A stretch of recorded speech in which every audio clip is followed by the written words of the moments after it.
The University of Texas played its first season of football back in 1893. For the first time in program history, the Longhorns will play in Lexington, Kentucky. That's right. It's the Texas Longhorns and the Kentucky Wildcats, only the third meeting all time between these two programs. The first two happened in Austin, so Texas playing at UK for the first time ever. Welcome in to the Texas Longhorn pregame show right here on Texas Sports Unfiltered alongside Bucky Godbolt. I am BK Brad Kellner, and we are with you for the next 2 hours getting you set for kickoff of the Longhorns' third SEC game of the 2025 season. It's the beginning of the second half of the regular season for Texas football. We will preview this game from every angle. Of course, we'll give scoreboard updates, tell you about what's going on around the country. And before we wrap things up at 5:30, we will give our score predictions for the Longhorns and the Wildcats. Buck, my man, it's great to see you. Happy game day, my friends. Same to you, man. Doing it from the house, it's nice. It's a beautiful day out. Well, it's been a beautiful day in for me, just watching football all morning. So I don't know what it's like outside. I see the sun shining. It looks hot. It is hot. It is currently 94, feels like 97 in Austin, Texas. It's 97 degrees, huh? Man. I'm usually grateful. I should say I'm usually not grateful to be playing on the road. Normally I want every game here in Austin, but the weather here in the ATX, I think some Texas fans who are attending this game are pretty happy that they don't have to deal with this weather tonight. Oh, yeah, with everything, the town is very busy. They've got weather problems all over the state. There's lightning. You know, TCU's game has been called for the second time for a lightning delay, and that means like once lightning hits, you got to wait a half hour after that strike. And then if it strikes somewhere else, got to wait another half hour from that point. It's crazy, man. I've been through those in high school games. That stuff lasts forever. Yeah, thankfully we don't have to worry about that in Lexington. Should be a beautiful night for football. Oh, yeah. A little breeze, but no chance of precipitation. Temperatures in the 60s or 70s around kickoff, which will, of course, happen at 6 o'clock. So, yeah, weather a factor in a lot of places today, but should be perfect for Texas and Kentucky. Did you say is A&M, were they in a weather delay also? Yeah, they haven't started. That game was supposed to start at 2:30 Central Time, and I think they've pushed it back to 4:30 at the earliest. Wow.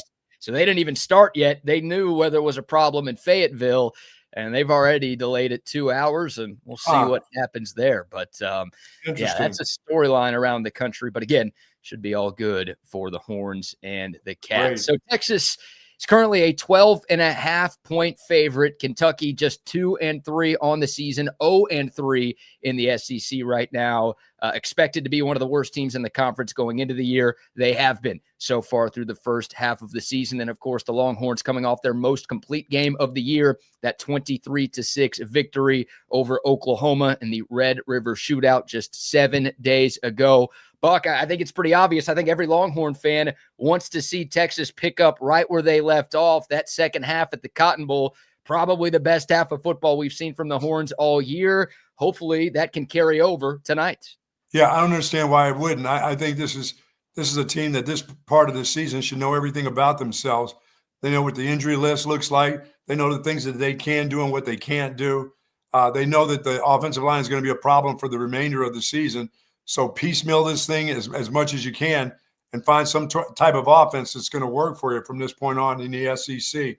You can't invent the wheel. I mean, you're not going to be able to go out and get new players right now.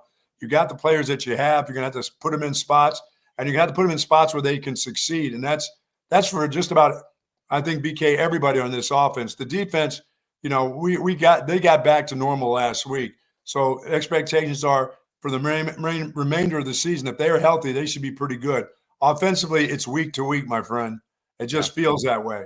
Yeah, and Texas a bit shorthanded offensively tonight. C.J. Baxter was downgraded from doubtful to out on last night's injury report. I think we've kind of anticipated that news coming down. And, of course, Texas will be without starting center Cole Hudson this evening. Also, Connor Stroh, who started the first 5 games at left guard for Texas, got benched against Florida, and Nick Brooks took his job for the game against Oklahoma. But Connor Stroh, obviously a backup guard for Texas, he is also out of this game tonight. So the Longhorns a little bit shorthanded at running back, a little bit shorthanded on the offensive line. And this offense, which has been up and down all season long, they'll have to do it without a couple of important pieces. Yeah, I mean, it's tough on the offensive line. You're talking about two guys missing and 2 backups missing. Whether they're starters or backup, they can't afford to lose anybody in the offensive line, and that's just the way it is. The game is here; they're gone. You can't do anything about it. So they're going to have to figure that out. That's Coach Flood and Sark's job is to figure that out and put the right people in right now against a Kentucky team is going to give you a lot on defense. They're going to give you what you want. You just got to take advantage of it. Yeah, Kentucky's not very good. I mean, the record kind of tells the whole story, but you dive into the numbers. They're 14th in the SEC in scoring offense, 14th in the SEC in total offense. They're 15th in the SEC in scoring and total defense. So, reminder, there are only 16 teams in the league. So they're bottom 3 in every major statistical category. They've struggled putting points on the board. They've struggled stopping teams from getting into the end zone. The last 2 SEC games they played, they got blown out at South Carolina and at Georgia. Now, Kentucky is coming off of a bye, so they've had 2 weeks to prepare for this game. It is a night game, but, I mean, again, this is the worst team in the conference. To me, Buck, this game is about up here. Texas is bigger, faster, stronger, better than Kentucky. The only way this game is close tonight, and the only way, God forbid, Texas loses tonight, is if Texas plays with its food a little bit and they don't have the mental intensity that I think it takes to win on the road in this conference.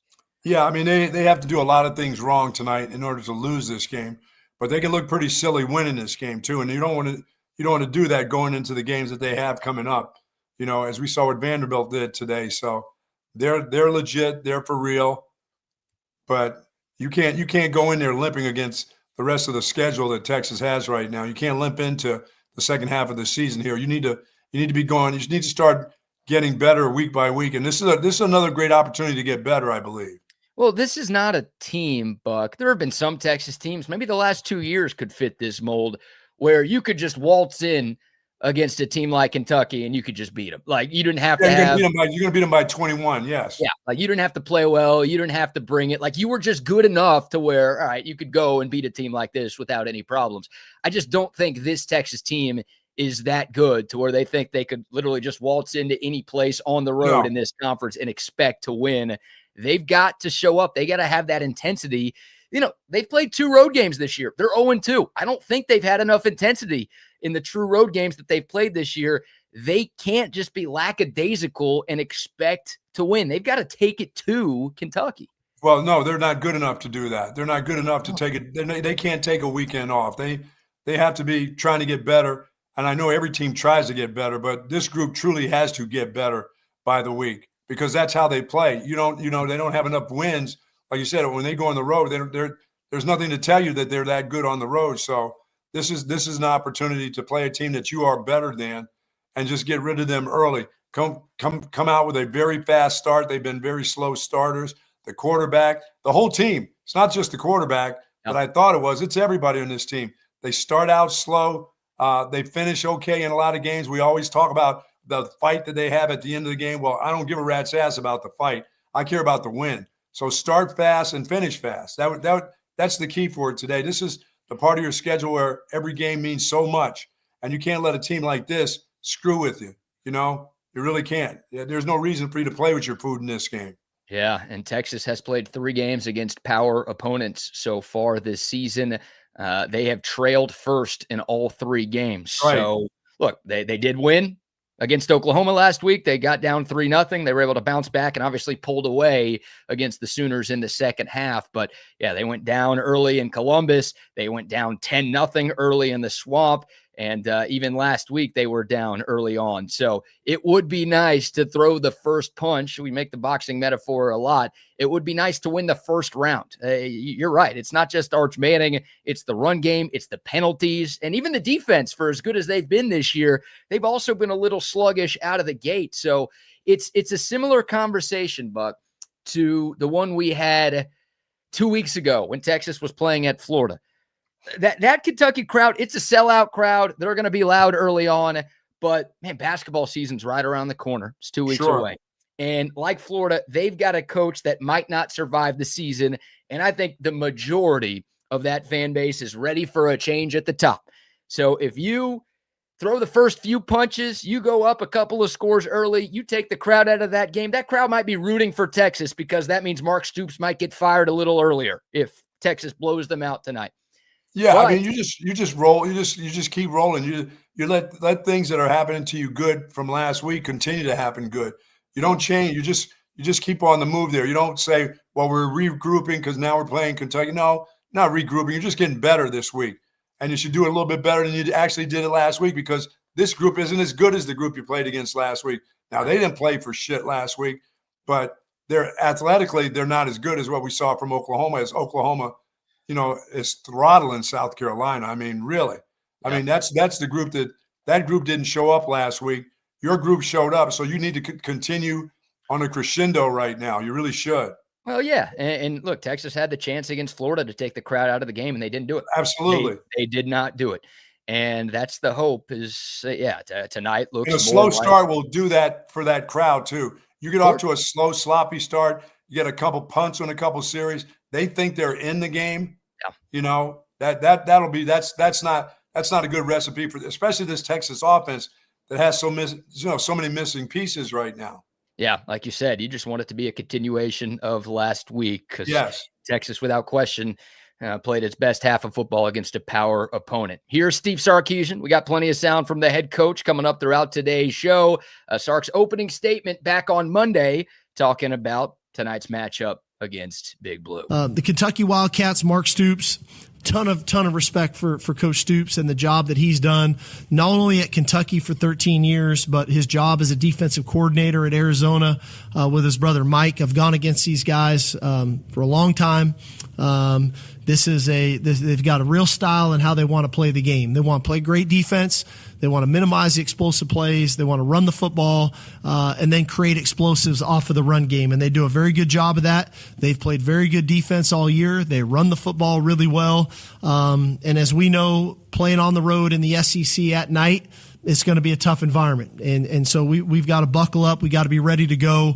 This is a tough challenge. The one SEC home game they've had, I believe, was Ole Miss at home, and that was a one-score game down to the end, and they're a top 5 team in the country. So we know we got to work cut out for us. Ton of respect for that program, but we got to be focused on us. We got to be enamored with us and what we need to do to get ourselves prepared to play. Yeah, they are okay. They don't run the ball that great. This defense should stifle their run game tonight and put it in the hands of that quarterback, who then will give you a couple balls into your hands. So I expect the defense to overwhelm their offense and especially get rid, just stop the run game. Your run game has to continue from what they did last week. Build on what the Horns need to build on what they did last week. Sark's always going to say good things about his opponent. He's going to be smart. He's not going to give anybody bulletin board material.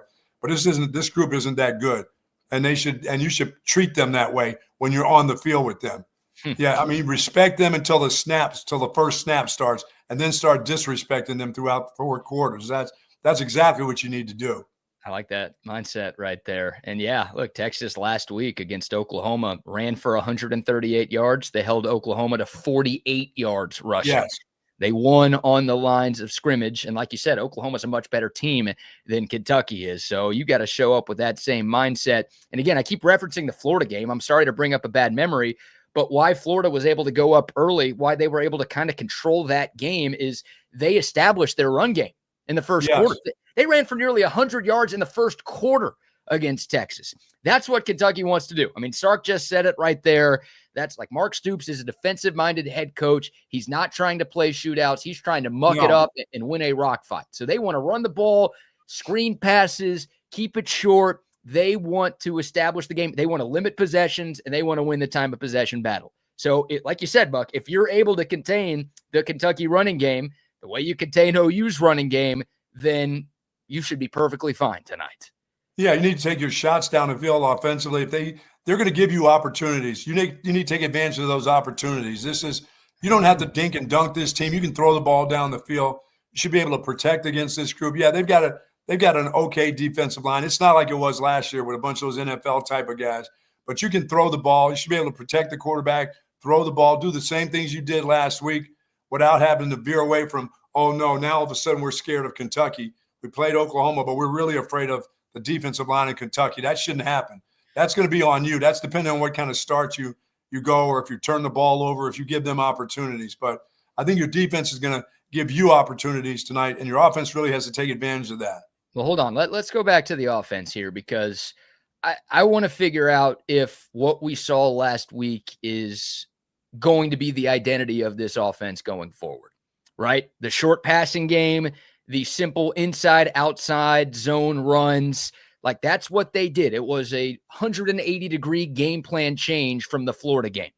Yeah, So, I think, BK, like you said, I think if you have the kind of defense that Texas has, the anomaly that showed up against Florida, but if you have this kind of defense, there's a lot of dinking and dunking you can do on offense. It's not like you got to score 40 every game. Right. So do they take those deep shots? Like OU played a lot of 3 deep coverage. I don't know if Kentucky's going to do that. I think they're going to play 2 high safety though a lot, like because they don't want to get beat over the top. So I think similar to Oklahoma, maybe not as extreme, but they are going to try to get Arch Manning to dink and dunk their way down the field. So last week, like I praised Steve Sarkeesian for his patience. Texas had like 1 attempt at a deep ball. It turned into a sack, and that was it. Sark's like, you know what? We don't need to throw it down the field. Let's just keep it short, and let's slowly, methodically move down the field. Yes. Is Sark going to try to do that? Is he comfortable doing that 2 weeks in a row, or is he going to do what you're talking about and say, this Kentucky defense isn't as good. Let's see if we can hit him a few times over the top. I don't know. I think they'll try to hit some early ones under the lights. Okay. I think they'll try to loosen it up. They want to move those safeties back a little bit so that they can run the ball. If they go to the 2 high safety look, then I think they want to really run the ball, because I think they believe now that after what they did last week, they can run the football. I think they understand that Trey Wisner may be healthy again, and that his ability to not have to have perfect blocking will really, really, will help. It's just how much load can this guy carry in a game? I mean, are you going to wear him out with a 150-yard game where his ass is tired for the next 3 weeks?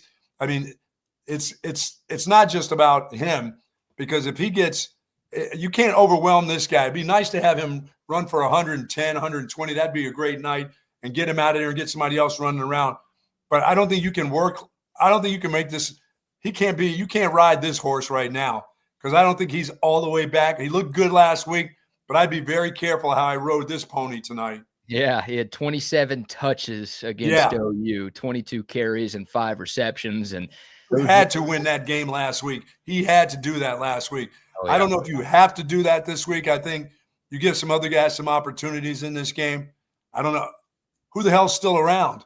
Who's healthy around here? Yeah, that's a big key for me, because I think you're right. I mean, those 27 touches were hard last week. Yes. I mean, that's a physical game, and Trey Wisner was taking a lot of hits, and he was breaking tackles, and he was running over people. I mean, he was a warrior a week ago, but that's like a guy who's already missed 3 games this year because of injury. Yes. I'm with you. Like, can you do that every single Saturday and expect him to stay upright for the second half of the year? A huge key for me today, Buck. We know CJ Baxter is not playing. Whether it's Christian Clark or James Simon, no more Jarrett Gibson. So it's Christian Clark or James Simon. One of those 2 guys has to be good enough to get 7 carries tonight. Yeah, you got to be good enough for Kentucky, or you shouldn't be here. You shouldn't be at Texas playing running back. If you're not good enough against Kentucky, against this defense, with even this offensive line, why are you here? Yeah, it's a fair question. It's a fair question, right? And yeah, I'm not talking about a 50-50 split or anything, but like you have to be able to take Trey Wisner off the field for not just like one play and then we need you out there right now. Like you have to be able to give that guy some breaks tonight. So one of those 2, Buck, has to show up. You need him for the season, because if you're thinking you're going to wait, CJ Baxter will be back next week. Don't count on it. Don't. When he shows up, he'll show up for a play or 2, but then he won't be around again. So don't count on him showing up even next week. So or whenever it is in the season, he may show up eventually, but I wouldn't say it'd be next week.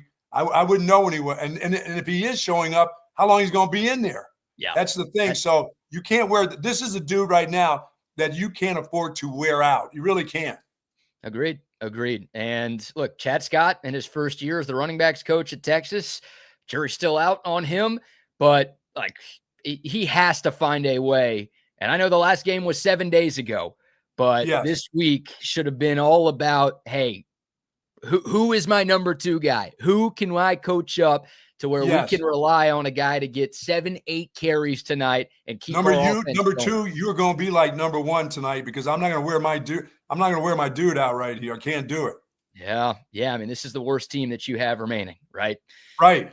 I get it. It's a road game. It's at night, but like every opponent that you play from here on out is going to be more talented than this Kentucky team. So absolutely. Yeah, absolutely. And of course, Arch is always going to be number 1 on the list.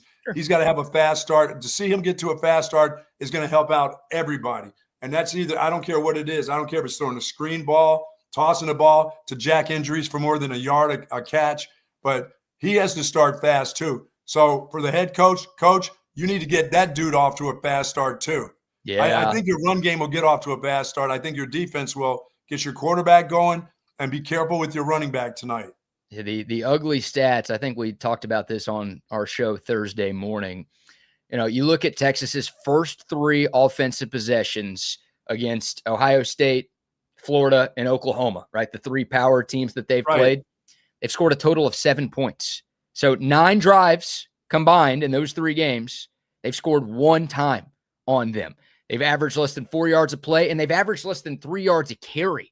So nobody has been able to get into a rhythm. So I'm with you. Like, it's on Sark and this offensive staff. I don't care how you do it, whether it's you run to set up the pass, you pass to set up the run.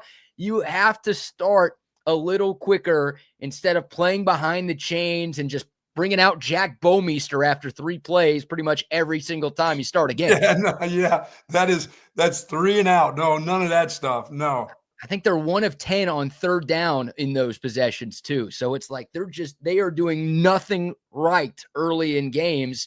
And I think the Sam Houston game, when Texas scored on its first 9 drives before Arch Manning, got benched, that's the only game where Texas has scored on a first drive this year. So that problem continues to linger. And like we just said, it's not just the first drive, it's been the first 3 drives for Texas. Yeah, I mean, and it works on both ways too. I mean, the defense has let a team score. I mean, it's like, even if you're behind 3-0, you mean stop somebody, give the offense the ball back, and then they've got to do something with it. It may be one of those deals tonight. Hey, you win the toss, give me the ball, let's go. We're ready to go.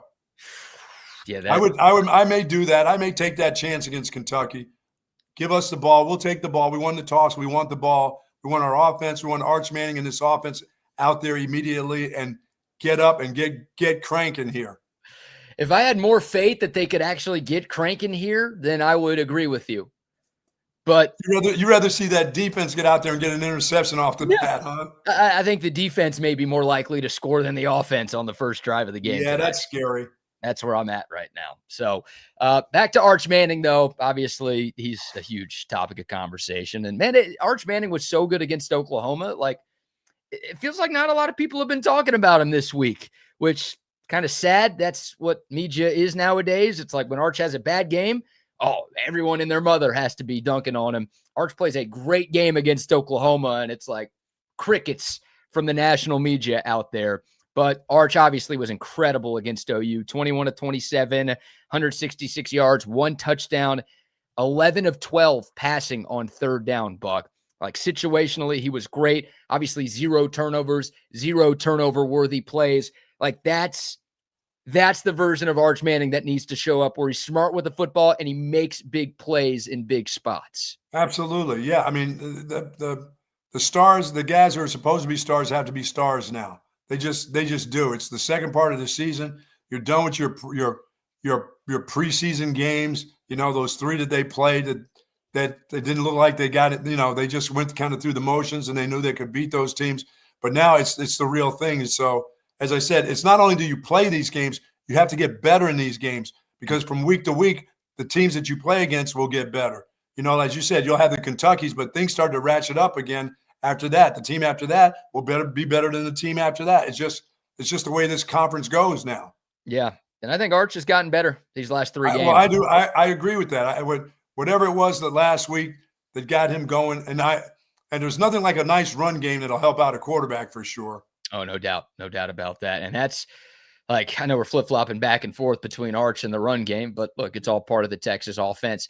Yeah. Like I saw a stat. I should have known this, but I guess I haven't looked at it in a while. Texas has played 6 games this year. The Texas running backs, all of them combined, have 3 rushing touchdowns this year. Has that ever happened to Texas? I don't know. I haven't been around to see it. Like that's so, yeah, look, obviously Trey Wisner was awesome last week. And you're right. The run game showed up. They were consistent. That took some pressure off of the quarterback. But like you need more. You need more from your running game.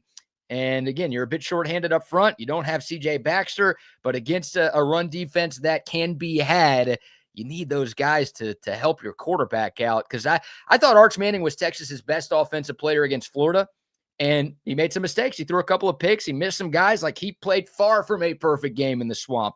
But it just goes to show you how little help he got from everybody around him. It cannot be Arch Manning hero ball in Lexington. Yeah, and that's what I'm saying. That's the tough part of it, BK, is, you got your running back who looked pretty fresh last week, but he still, I thought, was a little limited. I mean, some of those things, it's hard to, that one he took off that should have went to the house where he got caught from behind. It's just, you don't know what your burst is like. You haven't really let it loose, 11 on 11 in a game situation with your adrenaline flowing, your heart rate going up. And, you start to try to put that pressure on that hamstring. You're probably thinking, oh, no, if I take this one more hard step to try to outrun this guy, I'm going to be gone for the next 6 weeks. I can't afford to do that. So, and, you're running down there in your mind, you're thinking, I can take this to the house. But in your mind, you're thinking, do I have that kind of acceleration to go? Or have I already run for 20-some yards? Is that good enough? And in your mind, you're probably going, okay, next time. Next time, maybe there's nobody near me to run me down. Because that was – I think even for that kid, I don't know if his speed is 4.4 or whatever. I don't think it is. He's probably a 4.5 and change kid. But I just think that if he's totally healthy, that guy's behind him enough that he's probably going to go. Now, the guy may catch him at the 3 or the 4 yard line. Eventually, that guy may run him down because one guy's without a football, the other guy's with a football. Mm-hmm. But he got caught pretty quick in that. And he's coming off an injury. And once again, if you give me, I would always say, okay, that's fine. If you give me my running back, giving you about 4 or 5 runs like that in a game, I think I'm going to have a pretty nice day with my running back.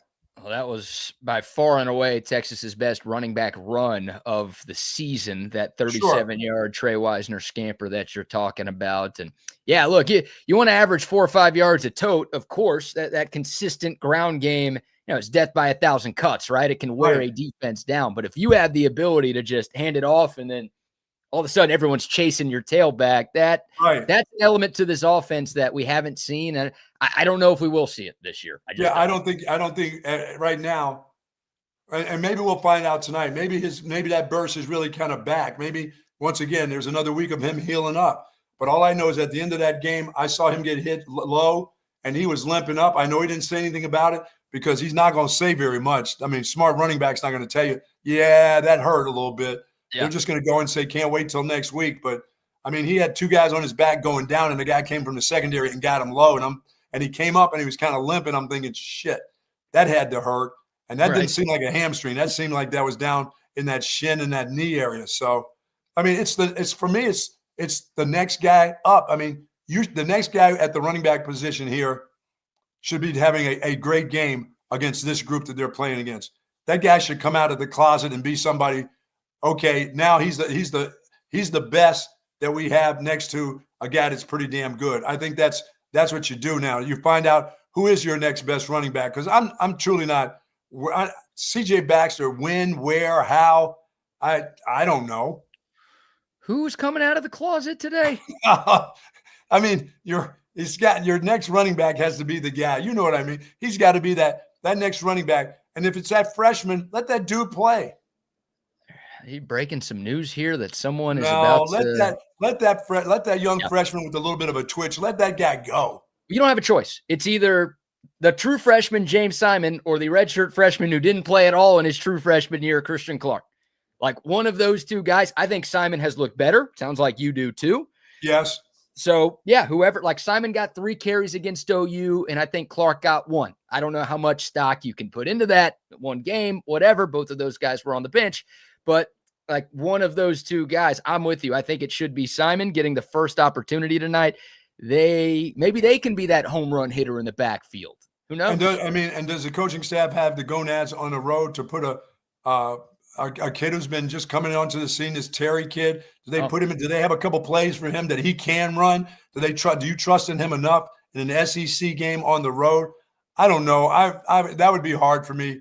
That'd be hard for me to do the week after OU. That would be kind of like, I don't think I'm going to do that. I was going to ask you, like, I know there's been a lot of excitement about the Michael Terry III position change, and I don't think he's going to play a role in this game tonight unless Texas is up by 30 in the fourth quarter.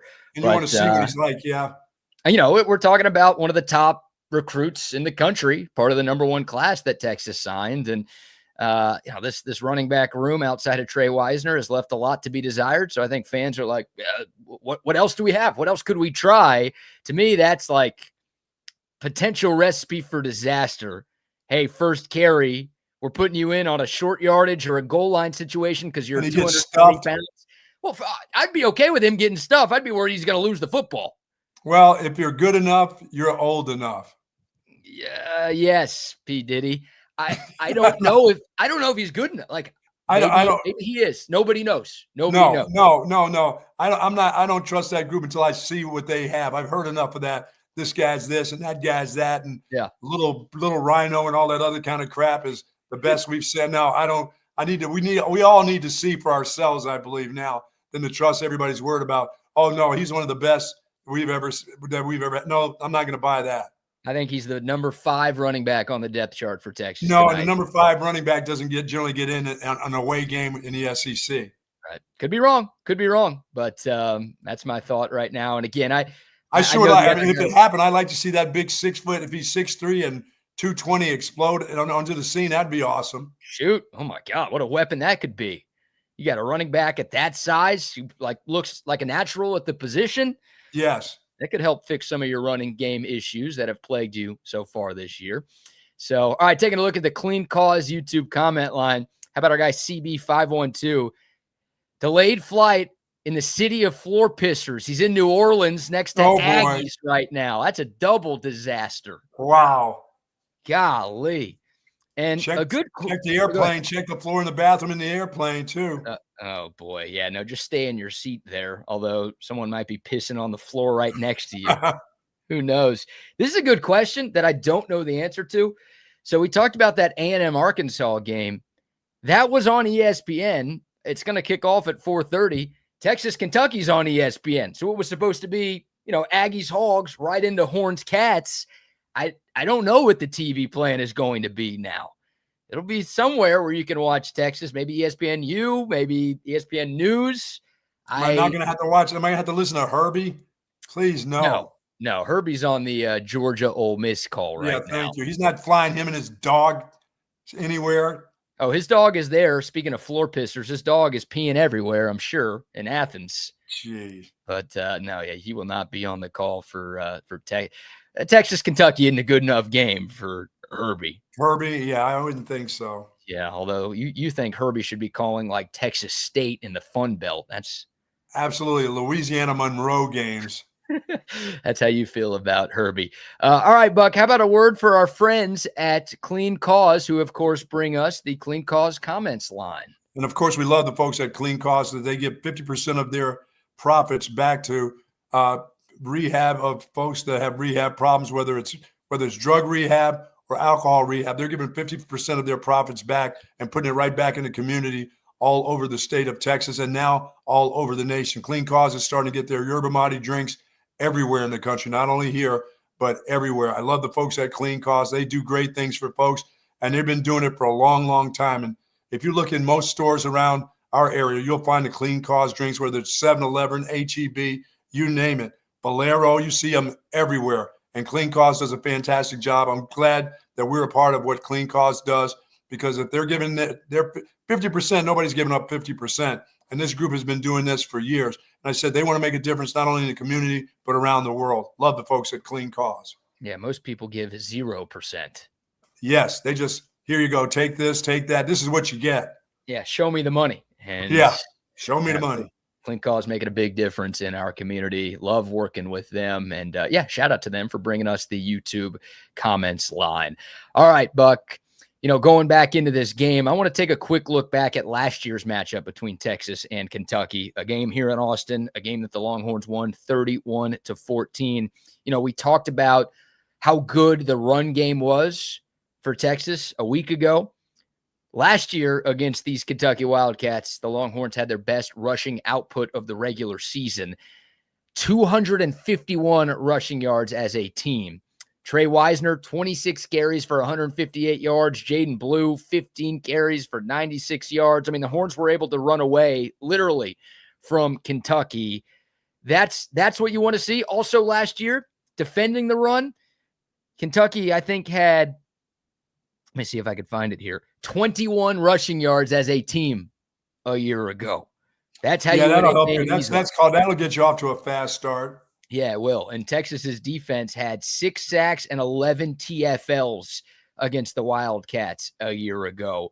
And Cutter Boley, the Kentucky starter tonight, had to come into the game last year as a true freshman in relief of Brock Vandergrift, and Texas kind of made his life pretty miserable for large portions of that game. So do you put any stock? I mean, a lot of new faces, obviously, on both sides, but you put any stock in what Texas was able to do against this Kentucky team last season?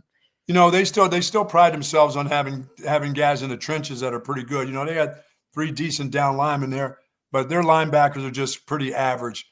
I mean, if the down guys don't get it done, the linebackers aren't going to get it done. They still got, they've got some problems. They got one guy coming back, I think at cornerback is coming back, who's been missing for a while, but they lost some really fantastic guys in the secondary. They had a really good defense last year for a team that only won a couple games, but they were pretty salty. They're not as salty as they were last year. It's not the same. Now, This offensive line is not the same as it was last year either. So, yeah, but I think that's the biggest difference, I think, between these two teams. Right. And because as much as I want to talk about the run game and what Kentucky doesn't have, we finally saw the offensive line get something together, at least last week, against a pretty good defensive line. Now, can they carry that over to the next game? We don't know that. There's been a couple changes, so who knows? And for me, this offense is kind of week to week, and I hate to say it's week to week, but this is a big test, I believe, BK, playing a team that's not as good as the one you played last week. But if you can show that you're playing offense or even a little bit better than you played last week, it doesn't have to be a lot better, because if you play the way you played last week, you'll beat this team by 3-4 touchdowns. Yeah, But you can't go backwards. Like I said earlier in the week, you can't stay the same or go backwards now. No. I mean, this is a must-win game. Like the same conversations we had a week ago about Oklahoma. It's like, win this game or your season is basically over. Those same conversations exist today. Yeah, right? But win this game by a field goal, we're all going to still be pissed. Sure, but look, your season's still alive as long as you win. I don't disagree with you. There's going to be, the post-game show with Zay and Rodney is going to be nuts, and then our show Monday morning, people are going to be livid if this is a field goal win for Texas. Yeah. But, if you win, okay, you're still a 2-loss team. You're a 1-loss team in the SEC. All of your goals are still in front of you. But I think you've changed the narrative a little bit from what happened last week, because the narrative, Oklahoma winning that game today, is like, oh, they're back. Oh, they're back. Oh, their quarterback, there was something wrong with their quarterback. There's no way they should have lost to Texas like that. Which, no, they got their asses beat in every given way last week, and nobody wants to admit that. They want to just say, oh, the quarterback wasn't ready to play. It wasn't like Texas has found its way. It's just, no, Oklahoma's quarterback still needed a week of rest. That's not true. No. You want the narrative for Texas to stay the same, right? Yeah. That's what it was a week ago. It's like, oh, no, absolutely. They're still really good. They're still really good, and they can hang with any team in this conference. Absolutely. And, look, I'd never root for Oklahoma, But that win, I mean, Oklahoma beat up on South Carolina. I think 27-6 was the final score in Columbia. Hey, a hot seat coach just put another guy on the hot seat. Yeah, you might be right. And dive into the scoreboard update here in a minute, powered by Gobundance. But yeah, look, Oklahoma, they still got some juice to them. That is a solid football team, and Texas obviously took it to them a week ago. And yeah, it feels like the conversation around this Longhorn team has changed. You don't want it to revert back to overrated. No. This team sucks. How are they preseason number one? You want those things to stay away. And yeah, I mean, and when the coach early in the week is talking about the noise, we just keep on going. Now, coach, you're going to get the noise when you play like you played against Florida. Sorry, yeah. But the noise is coming. No, you're right. You're right. If Texas wins a close one tonight, Sark in the noise is still coming. Sark in the post game is going to be like, man, it's hard to win on the road in this league. Yes. Like, we're happy we got to win on the road in this league, but the fans, yeah, like you said, the noise will be coming. It's like, Kentucky did that to you? Like, good thing we're not playing Auburn because they want their coach fired too. We probably lose to them. We're going to play all of these teams like this. So, that's the thing. Yeah, that's why when you start talking about the noise, you're always going to hear the noise, coach. It's media. It's the way it is. That's how things are. That's the message that's around in all phases of the world. It's not just your sports. It's in everything. The noise is there. And when you say you don't hear it, you can't go anywhere without seeing it. It's right in your face. It's on your phone. It's everywhere. And when you start telling your kids like, oh, don't listen to the noise, the minute they step outside the building, BK, what do? Bang. Locked in. There's the noise. Hey, there's the noise. There it is. Yeah. They don't even have to check their phone. They're walking around campus, and all week long they're getting patted on the back. You know, after Florida, they're walking around campus and everyone's like looking away, pretending not to see them. Sure. And then all after the win over Oklahoma, he got the golden hat back, and it's like, oh yeah, hey, way to go. We love you guys. We never jumped ship. That's why you can't stay the same, or you can't step back. You have to move forward after a game that you play like that. The quarterback does. The offensive coaches have to.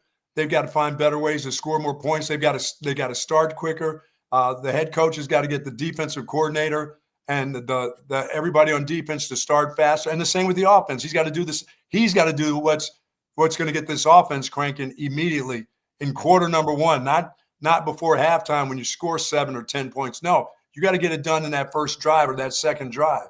I like that. Because I believe that, like I said, I think the defense, I think that was, we haven't seen that in this defense in a long, long time, what we saw in the Florida game. That it was more like what we saw against Oklahoma, that was generally what we see every week with the defense. The offense, I think we're all thinking it's week to week, but it really can't be week to week. It's got to get better week to week now. But you're hoping that if it was like last week and it can be a little bit better, you will knock the shit out of this team. Well, but it can't go backwards and be not as good as last week, you know? I will say this, and this is going to sound like a complaint. It's not. I felt like if Texas got to 23 against Oklahoma, they were going to win the game, and that's what they did. But Texas scored one offensive touchdown against Oklahoma. And they scored 16 total points. Obviously, the 23 came from the punt return touchdown. And Texas had just over 300 yards of offense. Now, OU's defense is elite. It's one of the best in the country. South Carolina did absolutely nothing against them today. But that's like, we're talking about, the Texas offense figured something out. They're turning a corner. They scored one touchdown. So we need we need to see, and we should see, I think. Yeah, and I think that's what you're saying. Every week we're looking to say, well, which receiver is going to be really good this week? Are they going to hit the tight end? Is a running back going to get loose and go for 130? Or is he going to run a 60-yard? It's like every week we're looking to see, what is it this week? Who is it this week? On a consistent basis, we don't have the receivers that we can say consistently every week, this guy's going to do this, or that running back's going to do that, or this quarterback is going to do that. We haven't been able to hone in on who is the guy that's going to come up consistent every week offensively. Hell, we can't even do that without the offensive linemen. No, you're right. Yeah, it's been a lot of up and down, a lot of roller coaster riding for this Texas offense so far this year.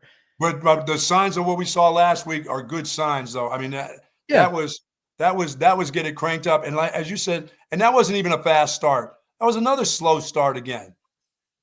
Yeah, they scored 3 points in the first half. They like the second half was where it came together because you had a 14-play touchdown drive and a 13-play field goal drive in the third quarter, and that kind of put the game away considering how good the defense was playing. Obviously, the Niblet punt return tutty was your dagger, but like the simple things, like tonight, boy, to have that kid catch the punch and maybe have another possibility of taking another one back or changing field positions, that all has to be a part of, as I said, moving forward, not, okay, I decided to catch the one near the sideline and I took it to the house. No, every time, catch the ball. Don't let it bounce and go back and stop at the 5. I mean, that's a part of your job. Yeah. Last week was a step forward in all 3 phases. So let's see more of that. Here's another one from Steve Sarkeesian, kind of along these lines, talking about instilling confidence in his team. It looked like they were playing with some in the final 30 minutes in Dallas. Sark talking about the importance of continuing to do that. I don't think it's a line. I think we keep pushing towards that. I think we keep pushing towards playing with that edge, playing with that sense of physicality. But gaining confidence. I think when you have confidence, you're more apt to play that way. And so we've got to continue to instill confidence, but you gain confidence throughout the week by knowing what to do. And that allows you to go cut it loose and play a little bit more freely in all facets of the game, whether that's offense, defense, special teams, line of scrimmage, our perimeter players. And I thought we grew as the game went on that way. Yeah, I would say, I mean, the quarterback was okay from the start. I mean, he looked like he was in a big game and he was ready for a big game finally.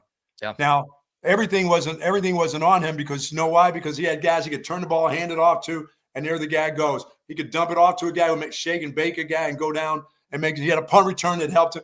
These are things that can help him out. These are the things that we wish that would have happened weeks ago, and even some of the bad teams that they played against that would have helped him out an awful lot, that they couldn't even do those things, Right. You're returning a punt for a touchdown against Oklahoma, but against Texas El Paso and the ghost of Sam Houston, you couldn't even feel the punts. So these are things that help him out an awful lot and help him grow. And last week, that may have been him turning the corner of, I'm going to get a little bit of help here and there, and I feel like I can just go play. I may make some mistakes here or there, but I can overcome some of the mistakes. And I know one thing, I don't think he'll throw it away or throw it to the other guy as much as we saw early in his career. I think he's now learned a little bit from that game. That's a big game he was in last week. Yeah, he stepped up in a big way. And yes. Look, Steve Sarkeesian, I think, helped him out too with a game plan change, right? They just weren't chunking the ball deep down the field. And if you're throwing the ball at or just beyond the line of scrimmage, it's a lot easier to throw it to your team instead of the other team. And maybe the head coach has told him on some of these deals, if that guy is open, throw it to him. That guy for 8 yards, throw it to him. Forget throwing it down there in some tight window down the sideline. Throw it to the guy at 8 yards. Let him make a guy miss. You're still going to get the passing yardage on it if he makes a miss and goes 25. He may have finally got in his mind, and maybe Arch in his mind is settling into, why don't I just take that? Hell, plus I'm a good enough athlete. I can take off and make some nice runs myself. And that's going to help me with some of this other stuff down the field. Yeah. Well, two lines, right? Like take what the defense gives you. That's one. And number two, you can't go broke taking a profit. That's exactly right. So if you're picking up, 4, 5, 6 yards through these quick, short passes, then all right, you stack those together, you're moving the ball down the field and you're going to score. That's fine. Nothing wrong with that. So that's what Texas was willing to do. They were able to stay patient. Arch didn't make that, dumb mistake. Sark didn't just try to keep dialing a bunch of stuff down the field. They stayed patient and they wore down the Oklahoma defense. Yeah, it looked like a very confident football team that was in a big game, and they did a lot of the right things. 4 penalties in a game like that. I thought that 6 would be nice, but to get only 4 penalties in that game. Hell, in that game, if you get 8 penalties, you're probably having a really good game. And that was good. That showed a lot of discipline in a team that wasn't very disciplined. That's been a pretty dumb team, as a matter of fact. They showed a lot of smarts last week in a big game that they had to be smart in. Now you're on the road, and you're not taking a step back by saying, all of a sudden this week, let's have 10 penalties. We still win the game over Kentucky, but let's look sloppy and have 10 penalties. You just don't want to do that because you can't survive in this league the rest of the season doing that. Yeah, last road game for Texas in the swamp, 10 penalties for 70 yards. Oh, They had a 12 penalty game against San Jose State, 7 against UTEP, 9 against Sam Houston, 6 against Ohio State. So, yeah, last week was a breath of fresh air.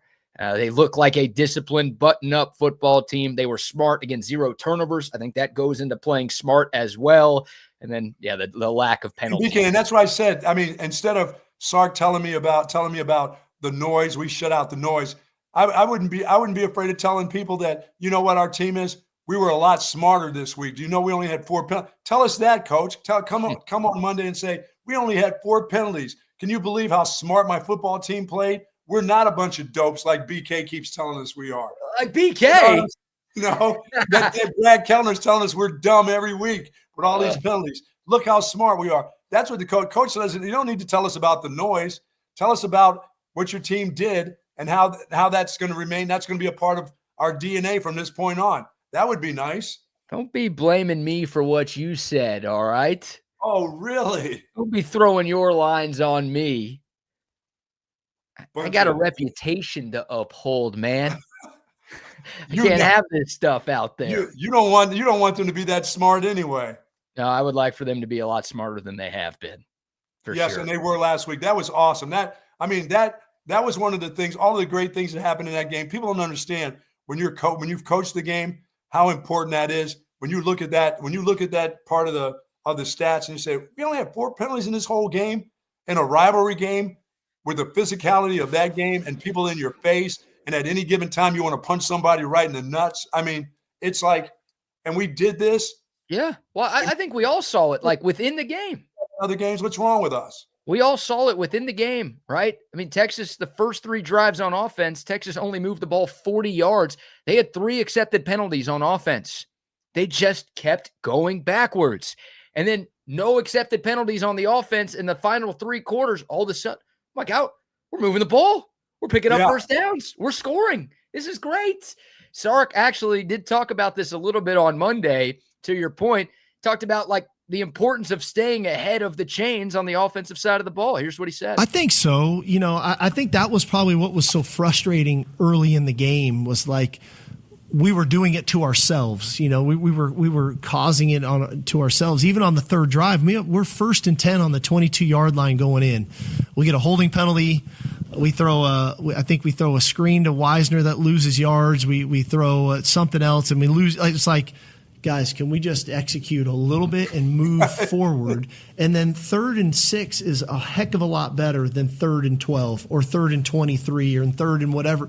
Like, just give ourselves a chance. And then when they start to figure out, like, hey, this is a lot easier, and Arch is like, wait, this is a lot easier, that, hey, everybody just settle down. And then what happened? The penalties all of a sudden went away. We're more productive. We have a 12-play drive, a 14-play drive, a 10-play drive. We're controlling the ball. The defense is getting their rest. They're playing with a little bit more energy on defense. And so that's where the complementary football thing, piece comes to play. And so, but again, like I talked to him today about, we have to be able to take the things throughout the week, and then on Friday that we say, hey, these are going to be things we're going to open the game with, and we got to execute those things with confidence. But we did it better later in the game than we actually did earlier in the game. And so we've got to do a better job as a staff to instill that in them, to understand this is what's going to get called. We don't need to have any anxiety. And we had too many breakdowns early in the game for my liking. And so that's an area where we have to improve. Like, we should be starting games better than we have been. And we need to do that. And so we've got to, as a staff, find a better way to instill that in those guys. Yeah, there's no doubt about that. But once again, the guys on the other side are they're figuring out things too. They have some early defenses that they like to run against you too. They're running their best shit at you early in the game too. So that's why it's important not to get behind the chains and not to grab people and not to be fidgety and all that other stuff, because those guys on the other side are pretty good too at what they do. And you outsmarted a pretty good group last week. Really, really did. You beat them up physically and you beat them up mentally. And, they had to be fired up this week to go play. But now what do? You beat them. How are you going to be fired up tonight? That's important. Yeah. Yeah. Man, you got to bring your own juice when you're playing on the road. Because I know Kentucky's bad, but that's a sellout crowd. It's the first time they've ever hosted Texas. Like they're going to got Kentucky bourbon. They got bourbon there. Come on, man. Night game. Yeah, they've been drinking all day, tailgating hard like that. That crowd's going to be into it, especially early. So you weren't able to do it in Columbus. You weren't able to do it in Gainesville. You have to show up and bring the energy and take their crowd out of the game. Absolutely. I agree 100%. They start having fun. They're going to be drinking more. They're going to be getting louder as the game goes along. They're going to be ready to get rid of their coach. They're going to be calling for basketball. What time? We're in this midnight practice. Yeah. Hey, can Mark Pope coach the football team too? What are we doing here? Can we fast forward a couple of weeks, please? You do that if you take the crowd out of the game with the hot start. But if you don't, that crowd, they're going to get louder and louder. They're going to make it more and more difficult for you, and the pressure is going to mount. And those are things that nobody, I think, listening to the sounds of our voices want today. Yeah. All right. How you feeling about this offensive line? We'll do a scoreboard update here in a moment, but obviously a big storyline, no Cole Hudson today. So the Texas O-line, which also played its best game of the year a week ago, they're going to have to shuffle the deck a little bit. Connor Robertson in at center. What's your confidence level in the big uglies up front having a good game? I think after last week, you can feel really good about yourself. If you did all the things that Sark has been talking about all week long, you still as good as Kentucky claims to be on both sides of their offensive line and defensive line. I think you can take advantage of them. I think this is, if they fire it up with 4 down linemen, if they try to go 3 and then they have, 4 backers in there playing those 2 high safeties because they're afraid of your run game because they think you're going to run the ball down their throats, then you should oblige them and do just that. Yeah. I think, once again, if Trey Wisner is as healthy as he sounded after the game and stuff, although he looked like he was limping and banged up and stuff, but he knows better than anybody. He didn't come to the podium talking about, I'm a little sore. If he's as good as he was last week, I'll run the shit out of him. But like I said, the number 2 guy is going to get ready, but I'm going to run the ball really well and feel good about my offensive line. Yeah. I mean, he made some things happen with his ability to make guys miss. There wasn't like gaping holes, but they held their own against a pretty good defensive team. They were fine. They were holding their own. They didn't get a call for holding. I don't want to say they didn't get called or whatever. They did. There's enough stalemates to help your running backs get. Well, although he did make a couple guys miss in the backfield. They did better than most people thought they would. Yes. Second half. All right. Second half, they held their own. They wore them down. They actually wore them down. And there was a little meanness to them in the second half. They did. And it was great. I just, 25 pressures on Arch Manning and 25% of Texas's rush attempts went for negative yards. OU had 12 TFLs. That's too many. That's way too many. So, yes, Kentucky's D-line not as good as Oklahoma's, but it's like I am still very nervous in this Texas offensive line. Very, very nervous because you cannot be giving up 25 pressures a game. Against anybody. It was 35 against Florida. So it was way better, I guess, against Oklahoma, but that's still too much. And I think more than 50% of Texas's rushing attempts went for 3 yards or less. So like that's, yes, they wore them down. They had some big plays. We'll take it. But it's still like, man, that O-line has left a lot to be desired. And well, I tell you where they do a good job, BK, where you don't see a lot because of their got rid of the ball so quick last week and didn't hold on to it. Where you don't see that when Arch takes off or he changes directions and guys reach out and grab because he's changed direction and a defensive lineman moves on an offensive lineman. We haven't seen a lot of that, which is a good thing. Arch is usually taking off and running because the O-lineman's beat so bad that he's so far away from the defender. He doesn't actually have a chance to grab the guy. Can't hold. But you're right. No, you're right. Credit for that. But like my hope is Cole Hudson has not been good this year. It's disappointing because he's a great kid. He's been a part of the program for a long time, but he has been a bit of a liability up front. So my hope is that Connor Robertson in year 4, he's only started 1 game this year, but he's played in 23. My hope is that he can maybe be an upgrade at center. And, normally it's like, oh, you're down an offensive lineman. That's a scary thought. My hope is this Texas offensive line can be better than what it has been. And if that's the case, then, yeah, we're going to be praising this offense again come Monday. Here's Yeah, Sark. as I said, I think Trey Wisner is close to being as healthy as he was in game one, which is a plus because, dude, like you said earlier in the week, I didn't see it as close as you saw it, but you were saying that dude was making two guys miss that were in the backfield at times. Well, look at the 37-yard run that we touched on earlier. Like, that play was blown up in the backfield. Trey Wisner just broke a tackle from R. Mason Thomas, who's a first-round pick in the NFL. It was an amazing individual effort by Trey Wisner.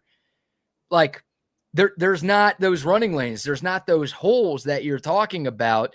And, yeah, look, Wisner, it's great that he's healthy. We know what he's capable of, but you would really like to block a little better for the run. The other running backs that you have, Buck, they can't do that stuff. There's not. You don't have one that's like that can do that. So you need some running lanes for those guys to have. You're right. Because when he goes and he sits on the bench for a rest for a series, maybe.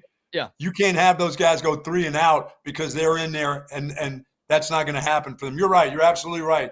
Your expectations are they're going to be as good or better. They need to know who's behind them running the ball too.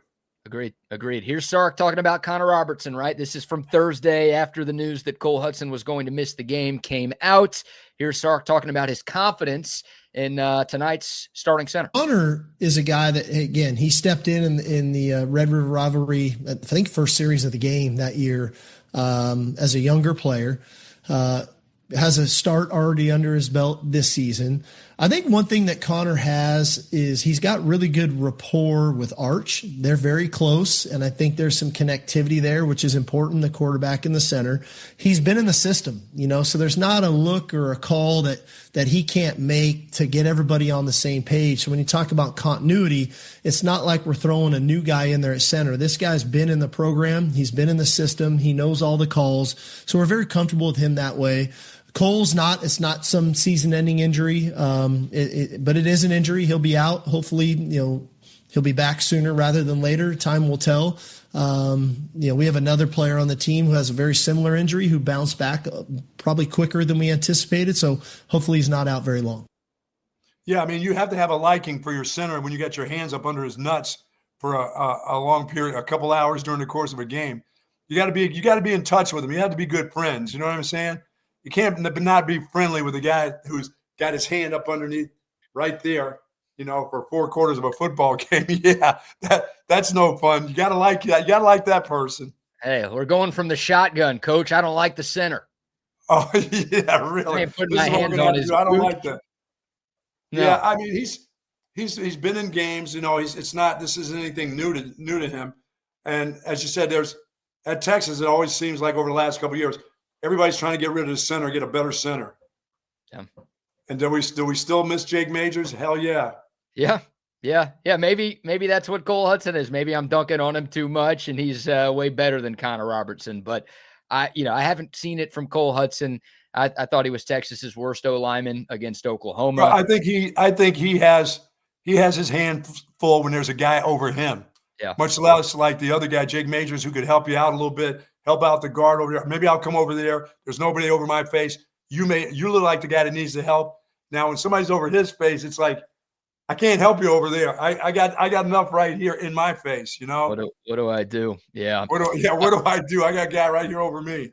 One more from Sark while we're talking about the offensive line, and then we'll give our offensive player of the game predictions. Yeah, here's Sark talking about the step the offensive line took in Red River, and also kind of going in depth about Nick Brooks and how he did in his first career start at left guard. Yeah, I think one is I really felt the intent in practice with that group. I thought Coach Flood did a great job. I thought those guys were engaged into the plan. I thought we played fast on the offensive line. I thought that we were thinking a little bit less, attacking more, and in turn more physical.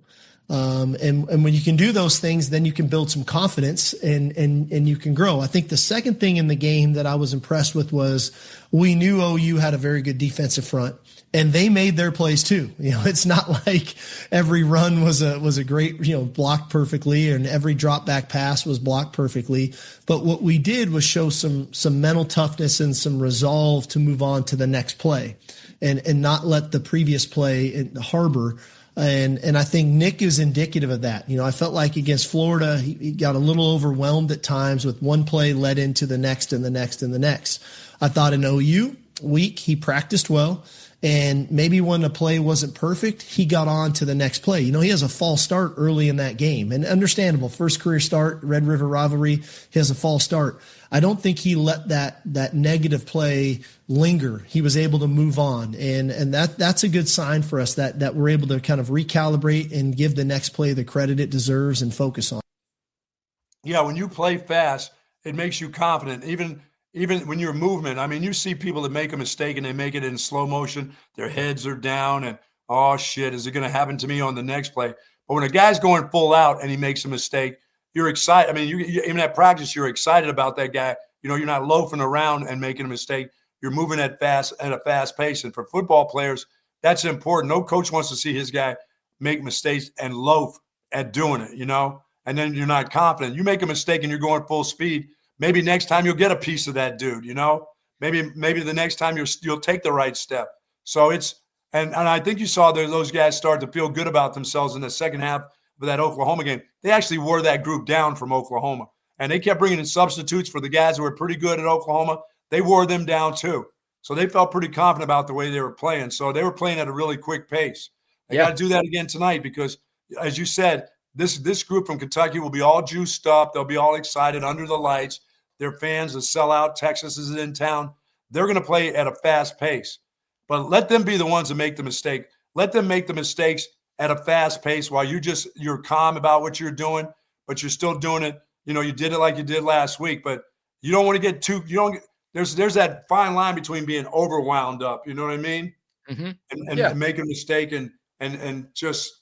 I just thought they played it well last week, and I thought they played it enough that they were reaching where they needed to be by the fourth quarter of the game last week. Oh, for sure. No, they wore them down in the second half. There's no doubt about that. So more of the same would be absolutely incredible. All right, time for our offensive player of the game predictions brought to you by our great friends at Kenfield Golf Cars. We'll tell you more about them in a moment. Buck, as always, my friend, you have the honors. I need to see Ryan Wingo have a good game tonight. That would be, I've picked him as player of the game already once this year, and then I've gotten away from him because I haven't seen very much from him. And I still really haven't seen as much as I'm expecting to see from him. And I'm hoping he and Archer together tonight. There's a lot of guys I'd like to see catch balls, the tight end and all that. But I think Ryan Wingo has to have one of those MVP type of games where he is the dude, And I think tonight, and it doesn't have to be long bombs. It can be catch and run. It can be reverse. But I like to see that guy offensively kind of be the dude tonight. Okay, I like that. If not, I'm not picking him again. I'm not picking him again for the rest of the season because I'll be done. If I get you twice and you're not that person, it's going to be hard for me to go 3 times in a year. How many times do you think this is time number 2 you've picked Ryan Wingo? I think this is my second time. I think I picked him early in the season when I expected he was going to be that guy early. And it may have been it was Arch the first game. I think Wingo may have been the second game. Okay, I like that. In that lull of those 3 preseason games that they had, and he wasn't even the dude, I'm a little surprised you didn't go with Jack Injuries. That pick has worked well for you. Yeah, that thing has not worked out. He's done. By the way, he's done for me picking too. I've done that twice. I'm not doing that anymore. He can have his 1 yard average. Sark doesn't have he doesn't have a plan for him, so that's fine. He just paid good cash for him to come from California and come hang out in Austin. Maybe it's our fault that Jack Injuries is having a bad year because I feel like we keep picking him every week to be our offensive player of the game. And what, you got him today? You got him tonight? No, I think I've also made that mistake twice, so I'm not doing it again. I'm gonna go with Trey Wisner. There you go, back to back. That's a good one, right? That's a good call. He was awesome last week against Oklahoma. He was awesome last year against Kentucky, and I think Texas is going to have to ride that pony, to quote you, Buck. Still riding that pony? Because I'd love to be proven wrong. I would love for James Simon to get 10 carries and go for 50 yards tonight. And it's like, that'd be nice. You got a really good number 2 running back that you can rely on the rest of the way. But I just don't have enough faith in the other running backs right now to where I feel like Texas can bring them out a lot. So I think it's going to be a heavy dose of number 5 tonight, and I think he's going to deliver. So I think Trey Wisner goes for 100 yards. Texas does not have a 100-yard game from a running back this season. I think that changes this evening. I think Trey Wisner goes for 100, and I think he gets into the end zone at least once. So awesome. He is my offensive player of the game. No, I felt good last week. I picked Arch to be. I said he's got to have a good game in this game. This is where heroes are made, and I think he did. I think he did as well or better than I thought he would do. I thought that was good, but I can't pick Jack injuries. I can't do that to the kid anymore. It's starting to get to be on me. Yeah, I think it is on you. It's your fault. I'm glad he's not a center because Arch would not put his hands up underneath his undercarriage. That's for sure. Yeah. It's not like he likes them unless it's for a 1-yard out. Yeah, I don't know if Arch just goes around putting his hands on everybody's taint like you're talking about. Just to see if he has a feel for things. Yeah, instead of catchy catch, it's tainty taint. Maybe Gucci gooch. What are you going to go back to? We got to go back to injuries sometimes this year. I still think he's good. I don't know why they're not throwing it to him more. I think he is a good player, but until I see them do it, I can't predict them to do it. Well, they throw it to that other big guy who's a blocking tight end who's got hands like feet. Jordan Washington. He had that one drop. I think it stuck with you, clearly. Yes, it has. Injuries has 11 catches in 6 games. So do the math. It's not a super high number. Yeah. So look, none of the wide receiver stats are that great because this passing game has been a work in progress all year. So that's why I'm picking Wingo. Let's come out of it tonight. I like that. All right. Our offensive player of the game predictions brought to you by our great friends at Kenfield Golf Cars. If you are in the market for a new or pre-owned golf cart, some great news. Our friends at Kenfield Golf Cars are right around the corner, and they've been right around the corner since 1979. They've got an unparalleled selection of golf carts available in new or used, and they want to turn your golf cart ideas into reality. No job too big, no job too small for their team, I should say. Electric, gas, if you want the 2-seater, if you want the 3-row behemoth, it doesn't matter. They can make it all happen for you. Go to their website, kenfieldgolfcars.com, for more information and to see their inventory, or you can give them a call today, 512-258-8515. It is Kenfield Golf Cars. Sweet. All right. Before we dive back into Texas and Kentucky, time for our first scoreboard update, powered by our friends at Gobundance. We'll tell you a little bit more about them in a moment. Buck, some games that have gone final. How about from last night? Number 2, Miami going down at home to Louisville. Well, you knew that head coach was going to get you a loss, and he's not done with getting losses for the year either. You know that. Yeah, I was never as bought in on Miami as most, but I didn't see that coming. And look, you blame Mario Cristobal all you want. You probably should. Carson Beck, 4 interceptions. Wow. Yeah, he went from Heisman candidate to who's our backup in Coral Gables. That was an ugly showing for them. And look, Miami, a 1-loss team. They still have a lot they can play for, but a bit of a stunner last night. Some games from earlier today. We talked about Oklahoma dominating South Carolina. A big win for Brent Venables. Big win for Texas fans who want Brent Venables to keep his job, Buck. Yes, for sure. 26-7, the final. How about go Diego go? The Vanderbilt Commodores knocking off top 10 LSU 31-24. Can't wait till he gets to town. What for? So we can knock him out. Oh, man. Yeah, that was a confusing game plan for Blake Baker and the LSU defense, to say the least. Like, you cannot let Diego Pavia beat you with his legs. And I don't know why LSU – look, I was rooting for Vanderbilt in that game, so I'm cool with it. But LSU, they played man-to-man defense, and they didn't spy Diego Pavia. So he's like, all right, well, I'm just going to go ahead and run here if you guys are going to give this to me. Thank you very much. Did that guy end up with like 70, 80 yards of rushing? 86 and 2 touchdowns. Wow. On 17 carries. Yeah. How do you explain that? It's supposed to be the smart defensive coordinator that's got them going back again on defense. How do you explain that one? Oh, Brian Kelly. Look, LSU's a 2-loss team. Their season's not over. But if they lose another one, it's over. You check LSU Twitter right now, they're ready for Brian Kelly to be over. I can tell you that. They are about done with that dude. And I wonder if Brian Kelly maybe will be looking for what do they call it? Like a fallback job or an escape route, whatever. Any Mac jobs open? I don't know, man.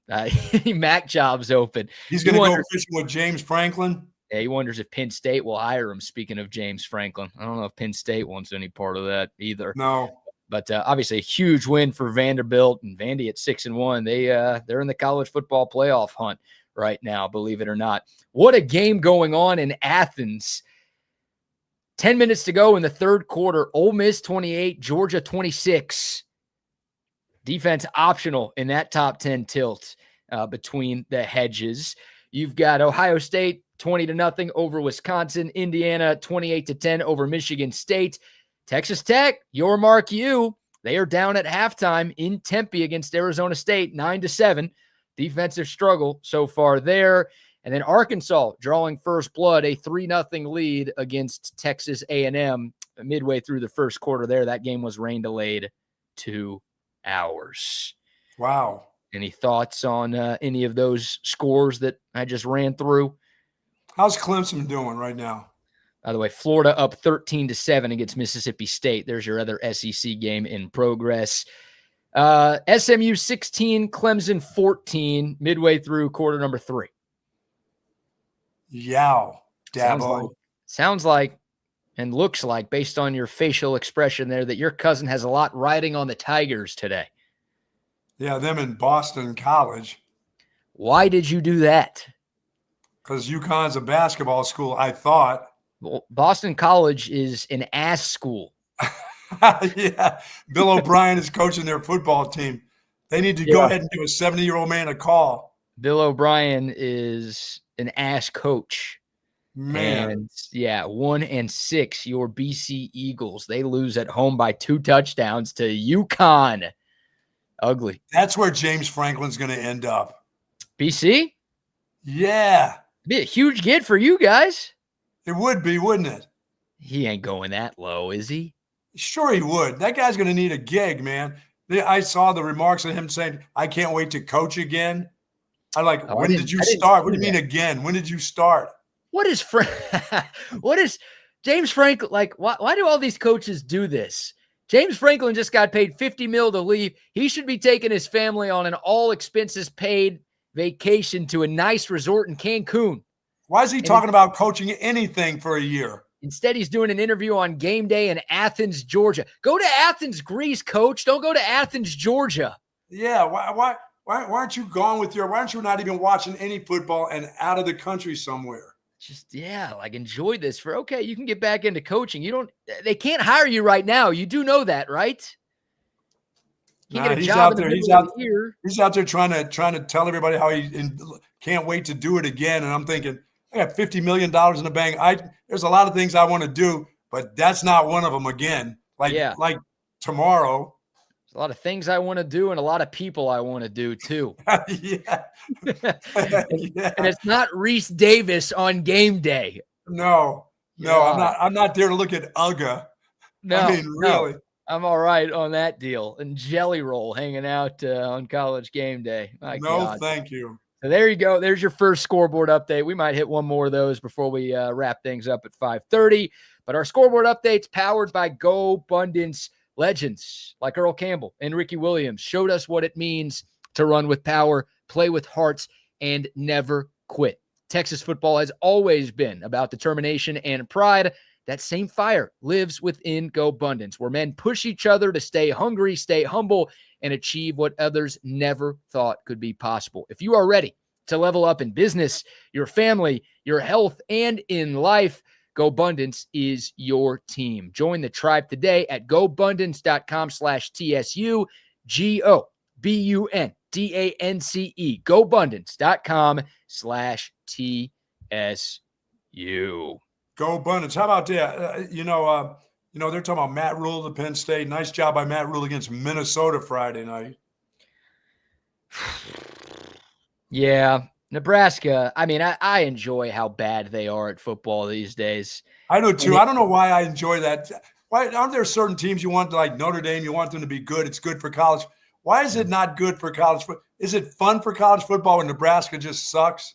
I love what happens with Nebraska every year. It's like they start to play well, and then they like sneak into the top 25, and it's, oh, we might have something. And then they resort back to being what Nebraska has been since 2000. And it's great. I'm here for it. And I hope it continues, whether it's Matt Rule or somebody else on the sideline. James Franklin, any of those guys. I don't care who it is. All right. We've spent so much time talking about Texas, a little bit about Kentucky, the team that the Longhorns are obviously playing in just over 90 minutes. Steve Sarkeesian was asked a few questions about the Wildcats, and he was asked, what makes Kentucky dangerous? Yeah, they're 0-3 in the SEC. They're 2-3 on the year. Their only 2 wins have come against Toledo and Eastern Michigan. And that Toledo game was, I think, a 24-16 final. So they're just not very good so far this year. Here's Sark talking about why Kentucky can be a dangerous opponent. Early on, I just don't think in the SEC, when you go on the road, you play at night in some of these environments, you better buckle up. And they've got too good of players. They've knocked off too many teams that we all know this. I mean, this is the same team that went to Ole Miss and won last year, probably cost Ole Miss a playoff bid. And so this same team that had the ball at the end of the game against Ole Miss this year. And so it's just, there's too many good players. The coaching's too good. That you better treat every game like it's a championship game, and you have to give each game the credit it deserves. And these guys Mark Stoops been doing it too long, and he's going to have them ready to play. They've had 2 weeks to get ready to play. We've got to be prepared for a war. Like this is, because it's going to be one. I'm just going to tell you that right now. That's the way this game's going to go. Yeah, they have nothing to lose except for to lose again. That's all they have, is just to lose another game. So they're going to let everything out. They're going to try every trick play, every double pass, everything they can under the lights for their fans and for that head coach to try to keep his job, because that guy wants to stay there. He's the all-time winningest football coach there. He wants to remain there for another year. He doesn't want any talk about him leaving. He wants to retire when he wants to retire. So you don't think they're going to try double passes and everything else? Hey, fake the punt, look out, 4th down, because you're liable to see that kind of stuff show up tonight in this game, because they have to do that. They're not as talented as they were. I don't care what they did against Mississippi, last year or whatever, and what game they've been in this year. This team is not that good. They're struggling with their quarterback, who their quarterback is. They're going to play musical chairs with running backs that aren't very good. So don't let them be in the game. Take this all away from them. I like that. I like that mindset, right? Kentucky 4-8 last year. It feels like they're on their way to another 4-8 season. Yeah, I mean, what have they done? They're not any good. Take it right away from them. Right. That'd be nice. That would be nice. Yeah, you're the more talented team. And, Kentucky, you talk about this being a game where they're off a bye and this being a night game for the Wildcats. Since 2023, Kentucky is 0-5 in SEC night games at Kroger Field. That group is going to try tricky shit, BK, that's going to backfire on them. That's what they're going to do. Yeah, they'll try it, but as long as it does backfire, then I'm perfectly cool with that. You talk about coming off a bye and, they've had 2 weeks to prepare. Like, these are just cliche things that fans talk about and coaches talk about. Like, they've had 2 weeks and we just played last week and it's a night game on the road. As an underdog coming off a bye, Kentucky is 1-8 outright and 3-6 against the spread in their last 9 games. Yeah, so those players don't get that much better after a week off. Yeah. Having a week off. Yeah, exactly. They don't, from a frog, they don't change into a prince, No, they stay frog. They turn more frog. What's more frog than a frog? I don't know. Tadpole. Yeah, you're right. They devolve back into a tadpole. Yeah, I mean, you just don't give them that. You don't give them any opportunity to breathe because they had a week off. Oh, they had a week off to think of some really tricky plays. No. You go in there and get after them early. And like you said, and I love the thought about when you talk about the fan bases of some of these people that have coaches on the hot seat, you got to make them want to almost boo their damn team. Yeah. Yeah, that's what you want. That's what Texas could not do against Florida. And you would like to see them do that against Kentucky. The Boo Birds could come out. You want the Boo Birds to come out tonight. That is the goal, right? Because that means not only do you win, but you win going away and you pass the eye test and we see what we want to see. Yes. Here's one more from Sark talking about Kentucky, talking about the Wildcats offense and the threat that they pose against the Texas defense. Well, they're running the heck out of the ball, and they've got two very good runners, dynamic players. They've got a guy in Kedrick Law who's a problem on the perimeter, who we recruited as well. There's some aspects of what they do that's familiar, but I think it stems back to Coach Stoops. They have a formula for success that they want to play with. They want to run the ball. They want to play defense, and that's what Bush is doing for them. It's unfortunate they've got some continuity at quarterback. They've had a little bit of revolving door there, but they're finding ways to create some plays, and they've been close on some others, and so they're a dangerous team that way. Yeah, like I said, they have nothing to lose. They can be a dangerous team, but they're like bringing rocks to a knife fight. And it's just not. The only way you can screw it up is you let them do that. If you give them those opportunities, and you can't do that. Well, here's what Kentucky wants to do. They want to run the ball. They're going to try like hell to do it for 3 to 4 yards a carry, and they want hey, 3rd and 3, hand it off. We pick up the first down. We move the chains. They want to limit possessions. They want Texas to have like 8 total possessions in this game tonight. Yeah, because they're controlling the clock. So that's why you have to stop the run. That is the number one key for Texas, because you did not do that against Florida. They were able to get out to a lead. They played the style of game that they wanted to play. Kentucky is going to do the exact same thing. Now, they don't have the athletes that Florida has, but they want to establish the ground game. They want to just methodically move the ball down the field and keep Arch Manning and the Texas offense on the sideline. So you cannot let them do that. It's got to be 1 and 2 yard runs. That's what it's got to be. It cannot be a bunch of 2nd and 6s, a bunch of 3rd and 2s, 3rd and 3s. If you're doing that, then this does turn into a rock fight, and you don't have a knife. You're also playing with rocks. Yes. It's not what you want. And their O-line is big. Like, that's Kentucky. They lost a lot in the portal. Part of the reason why they're not very good, not only did they lose a few guys to the league, but they lost some of their best players to the portal. Life as a Kentucky football fan. They went out and got some O-linemen. They are big up front. I think their average size on the offensive line is like 6'6", 330. Wow. Average. That's not like one dude. So they've got some size. They got some girth, to use a word that you like to use for some reason. Like they have the O-line, they believe, to run downhill against anybody that they play. Can't let that happen. Yeah, like I said, their runners are, I know they had that kid Davis a couple of years. That was a while back. They don't have a guy that's like that. That guy's playing in the NFL, I believe. Yeah. Yeah, they've got, Seth McGowan, who's an OU transfer, I don't think he's Davis. I don't think he's Chris Rodriguez. They've had a couple of NFL running backs in Lexington in recent years. Seth McGowan played during 2020. The 6-year running back, I don't know if the NFL is really looking at you if it's taken you that long to turn into an NFL draft prospect. But he is top 5 in the SEC in rushing yards per game. He's got a little juice, a little wiggle to him, and he doesn't shy away from contact. Like, he runs hard. He runs pretty violent. Yeah. So he's going to be like, hey, I don't care if there's somebody right there. I'm going to lower my head. I'm going to try to take you down. So, like, that is what Kentucky, that's who they are as a team. You definitely want their quarterback trying to win the game. That's it. Exactly. That's perfect segue, because it's the same thing with any offense, but especially with an offense quarterbacked by Cutter Boley. Yes. You stop their running game, you get out to a lead, you make Kentucky play catch up.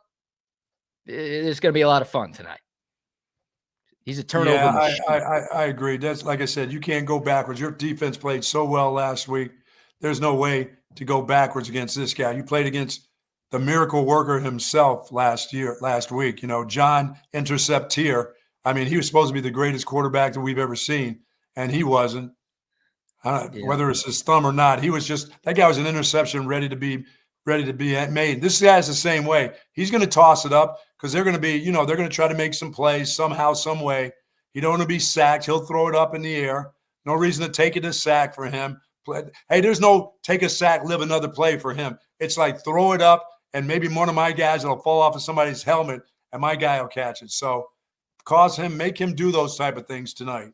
Some of the numbers for Cutter Boley are pretty ugly. He's only started 3 games, but 3 interceptions in 3 games. He's been sacked 9 times.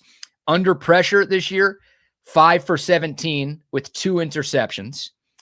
deep balls, 3 of 21 so far this season. Wow. And he's only thrown the ball 85, let me double check that, 84 times, 7 turnover-worthy plays in those 84 throws. So only 3 interceptions, but like you said, he'll throw them to you.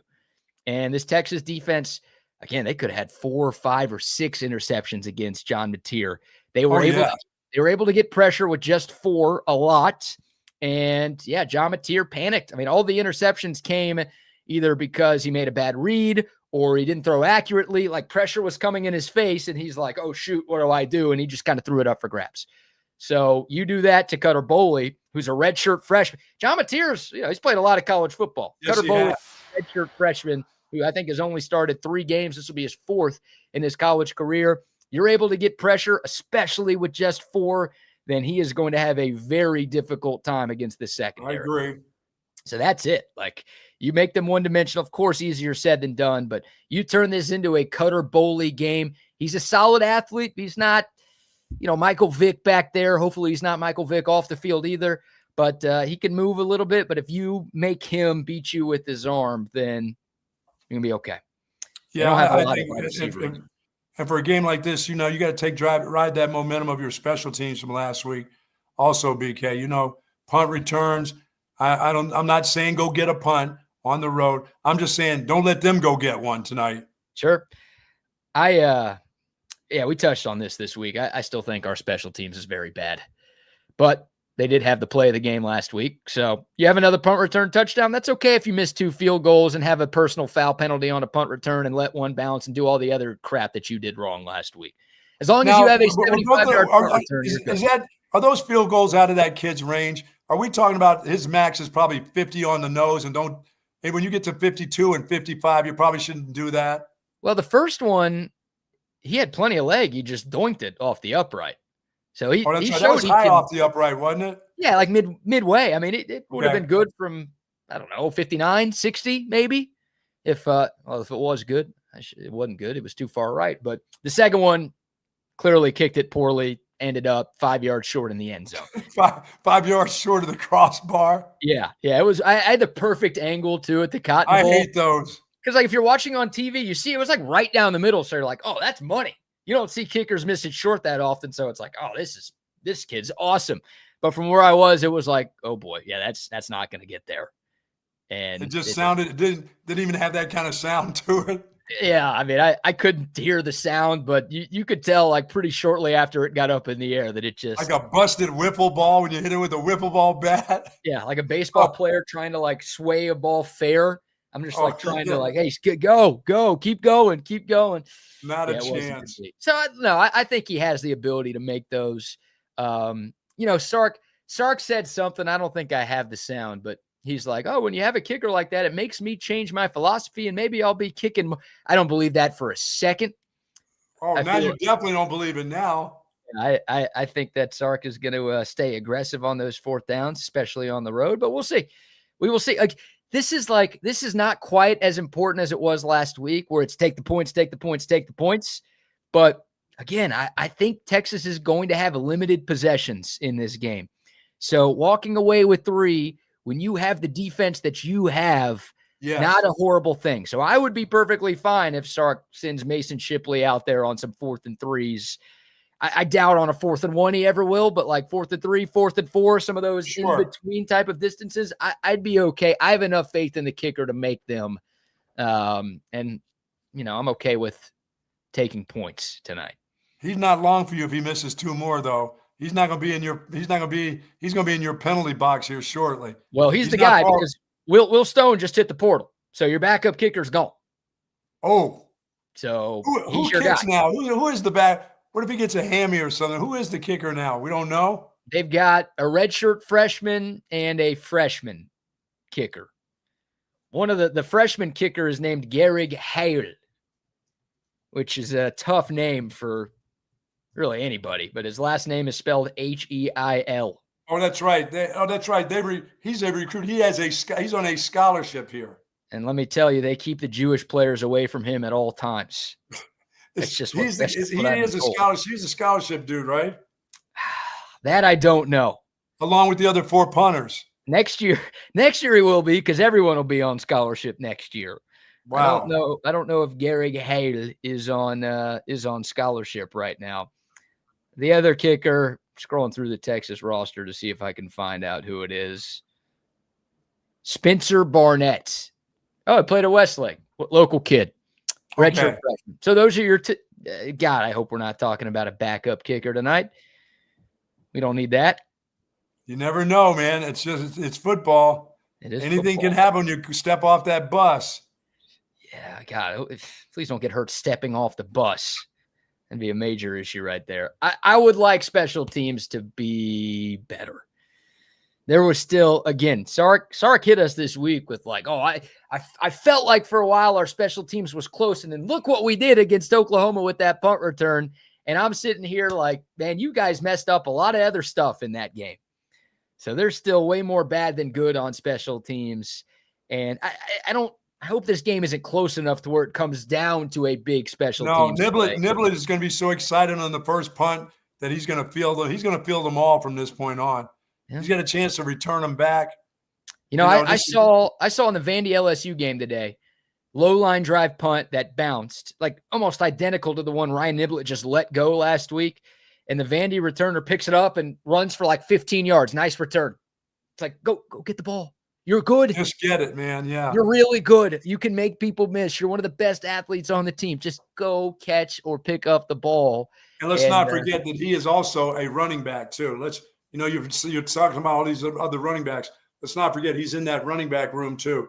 He knows more running back plays than any other position, I think, on the field, because he's been on every position. Well, if Ryan Niblett's on the field on offense, they're going to get him the football. That's for sure. That's what they do. So I think we'll see some 21 a couple of times tonight. I do too. You know what? I was thinking that we're probably going to see him tonight. Sure.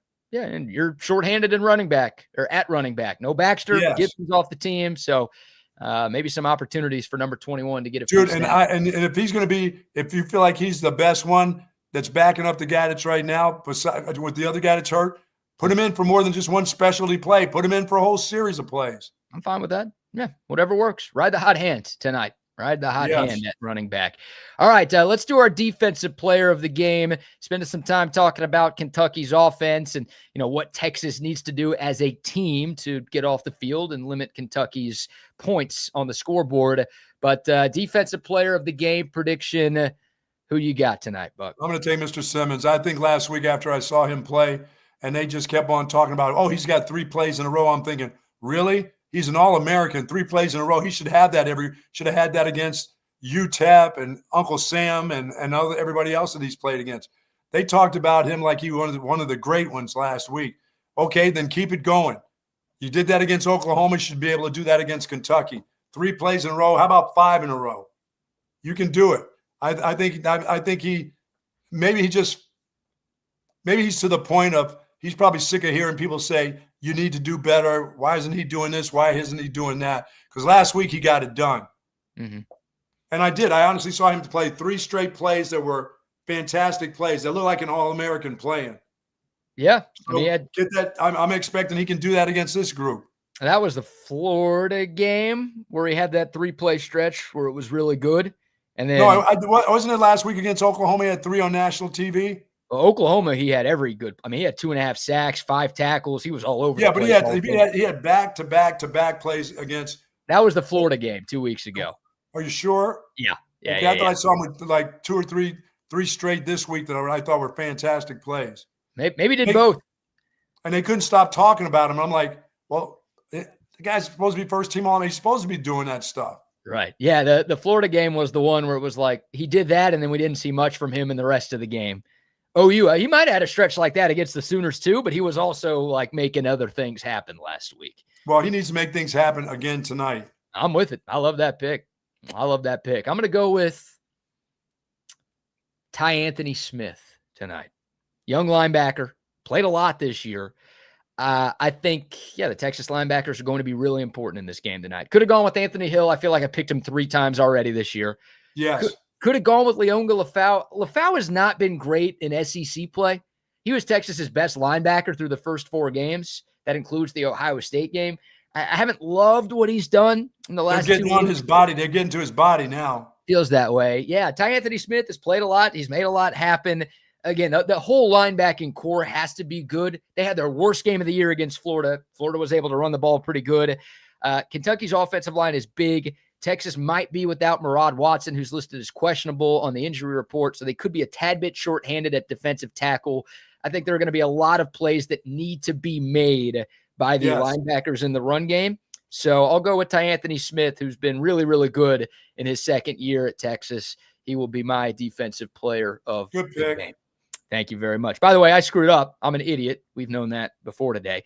The defensive player of the game is brought to you by Kenfield Golf Cars. Okay, just a little flip. Yeah, that's good. That's all right. It's a flipper. Little flip-flop. So, normally the offensive player of the game is brought to you by Moonshine Patio Bar and Grill. Today, they present the defensive player of the game. Yeah, and if you're going down to Moonshine Patio Bar and Grill, it's going to be crowded down there. And I know I keep telling you they got plenty of parking space. They do. But believe me, there's going to be a crowd down there tomorrow in this town. This town is crowded. They got all kinds of stuff. They got protests. They got F1. They got everything. It's just a beautiful, plus it's a beautiful weekend here in Austin, and people are out and about if you can get around this town today. But Moonshine Patio and Bar, folks, they've got their own parking available for you. So if you want to go down there and have the best brunch in town tomorrow, head on down there. You go down there tonight, it's going to be a little crowded, but it's worth it. Believe me, if you want to go down there and have a great dinner, it is well worth it for sure. Oh, it's so good. It's so good, man. I love that place. Yeah, I do too. I'm a brunch specialist there. Oh, it's fantastic. Shout out to Moonshine Patio Bar and Grill. Go to moonshinegrill.com for more info and to make a reservation. They'll take yours. You don't have to worry about waiting in those long lines. All right, Buck, got a little less than 20 minutes in today's pregame show. It's time for Bucky's 3 Keys to Victory, brought to you by Sue Patrick. We'll tell you a little bit more about them in a minute. But what you got for the Horns tonight? Number 1, fast start. Let's go. Let's just go. Let's get the ball. And if you win the toss, take the ball, take it down the field, score a touchdown. Put them in a bad situation early. Like you said, let's get rid of the crowd. Let's get rid of all the bourbon drinkers early in this football game. That's number 1 for me. Stop the run is number 2, BK. Once again, everybody in the SEC wants to run the ball against everybody in the SEC. So that's the way that goes. Everybody will try. They'll keep trying. Until they're blue in the face, they keep on trying to do that. And that's fine with me because they won't be able to do it against the Longhorns. So you got to stop the run. And on offense, they're going to give you a lot. You got to take advantage of what this group gives you tonight.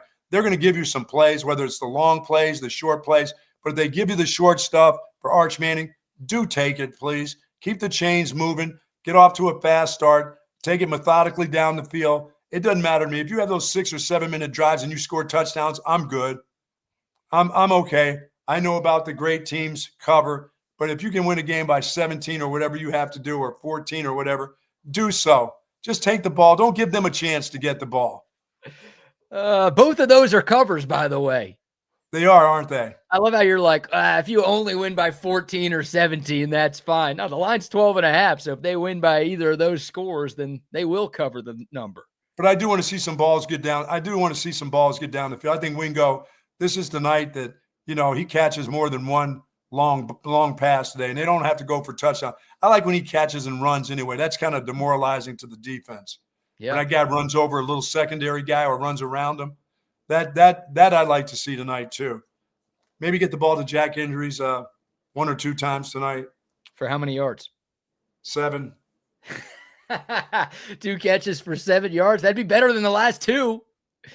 Oh, yeah. Man. Those are great. I mean, I think you hit the nail on the head with all 3 of those keys, right? Fast start, stop the run game, and then they're going to give you stuff. They're going to take it. They're going to give you – that group is going to give you – I don't care if they've had 3 weeks to practice. They're going to be plays for you to make. You need to make the plays. Arch has to continue on what he was doing last week. He made the plays. He's going to have a lot of them this week, BK. Tonight, he's going to have a lot of those plays. They're going to look him right in the face. And he can't be bouncing around with the ball. Just let it go, give it to him, and move along. Yeah, I said I loved your keys so much. I forgot one after 5 seconds. That's very nice of me. Well, and the other thing is, I think he's got to feel a little bit more comfortable that he can turn around and hand it off to a healthy running back too. That helps. I agree. So, like, for the first 5 games of the year, we were wondering what the identity of this offense was. I should say for the first 5.5 games of the year, because they only had 3 in the first half against OU. So, folks at the Cotton Bowl are like, what is the offense ever going to figure anything out? I feel like they found something in the second half with what you said, taking what the defense gives you. Run game, short, quick passes. Arch Manning was 15 of 15 on passes 5 yards away from the line of scrimmage or closer. So maybe that's something. Maybe that's your identity now. I know chicks dig the long ball. We all love the deep 75-yard touchdowns. Those are great. Maybe you try those.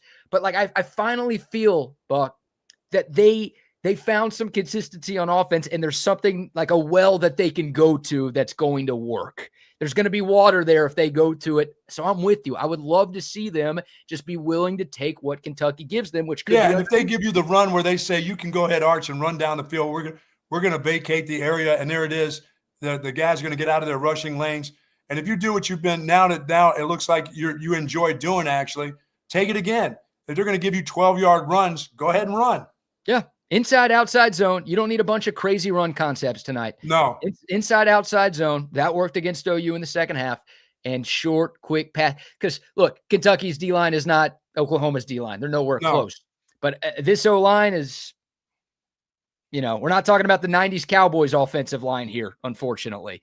Week to week. They are week to week. Hey, just get a little better this week. That's fine. Maybe 20 pressures instead of 25. But, like, mitigate. Your offensive line isn't that great. You just know it. It's how it goes. Yes. Whatever. So you get the ball out of your quarterback's hands quickly, then you could still have success on the offense. Absolutely. So that's what I want to see, that identity. I feel like they found something. More of that, please. And, I generally have something for special teams, but I just don't. I don't know. I just feel the punts. That's me.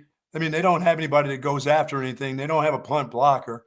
Just protect the punter and feel the punts. That's all I can come up with. I try to come up with something creative for special teams for this group because they used to be creative on special teams, but now it's just there's nothing to it. They had a nice punt return last week. If you can get another one because he fielded the punt and you blocked it well, then that's fine. That's good. That'll start being a plus for your team. But as of now, it's just field the punts, please. Yeah, it's the second year in a row where Texas ranks outside the top 100 in special teams efficiency. They were amazing at that in Jeff Banks' first 3 years. Even the 5-7 season, they were really good on special teams. And I don't know what's happened the last couple of years. They've just kind of fallen off a cliff. Yeah, during Monkeygate, everything was just crazy. They were doing all kinds of wild stuff. They don't have that monkey anymore. He's still with the same woman, but they had to get rid of the monkey after that, right? No, I think they still got the monkey. Well, if they do, it happened around Halloween, right? If they do, we need another excuse.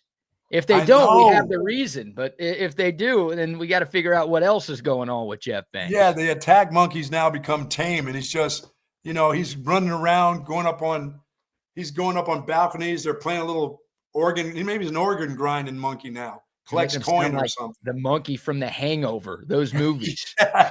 I mean, hey, kid, how about you don't put your hand in the monkey cage that says don't put your hand in the monkey cage?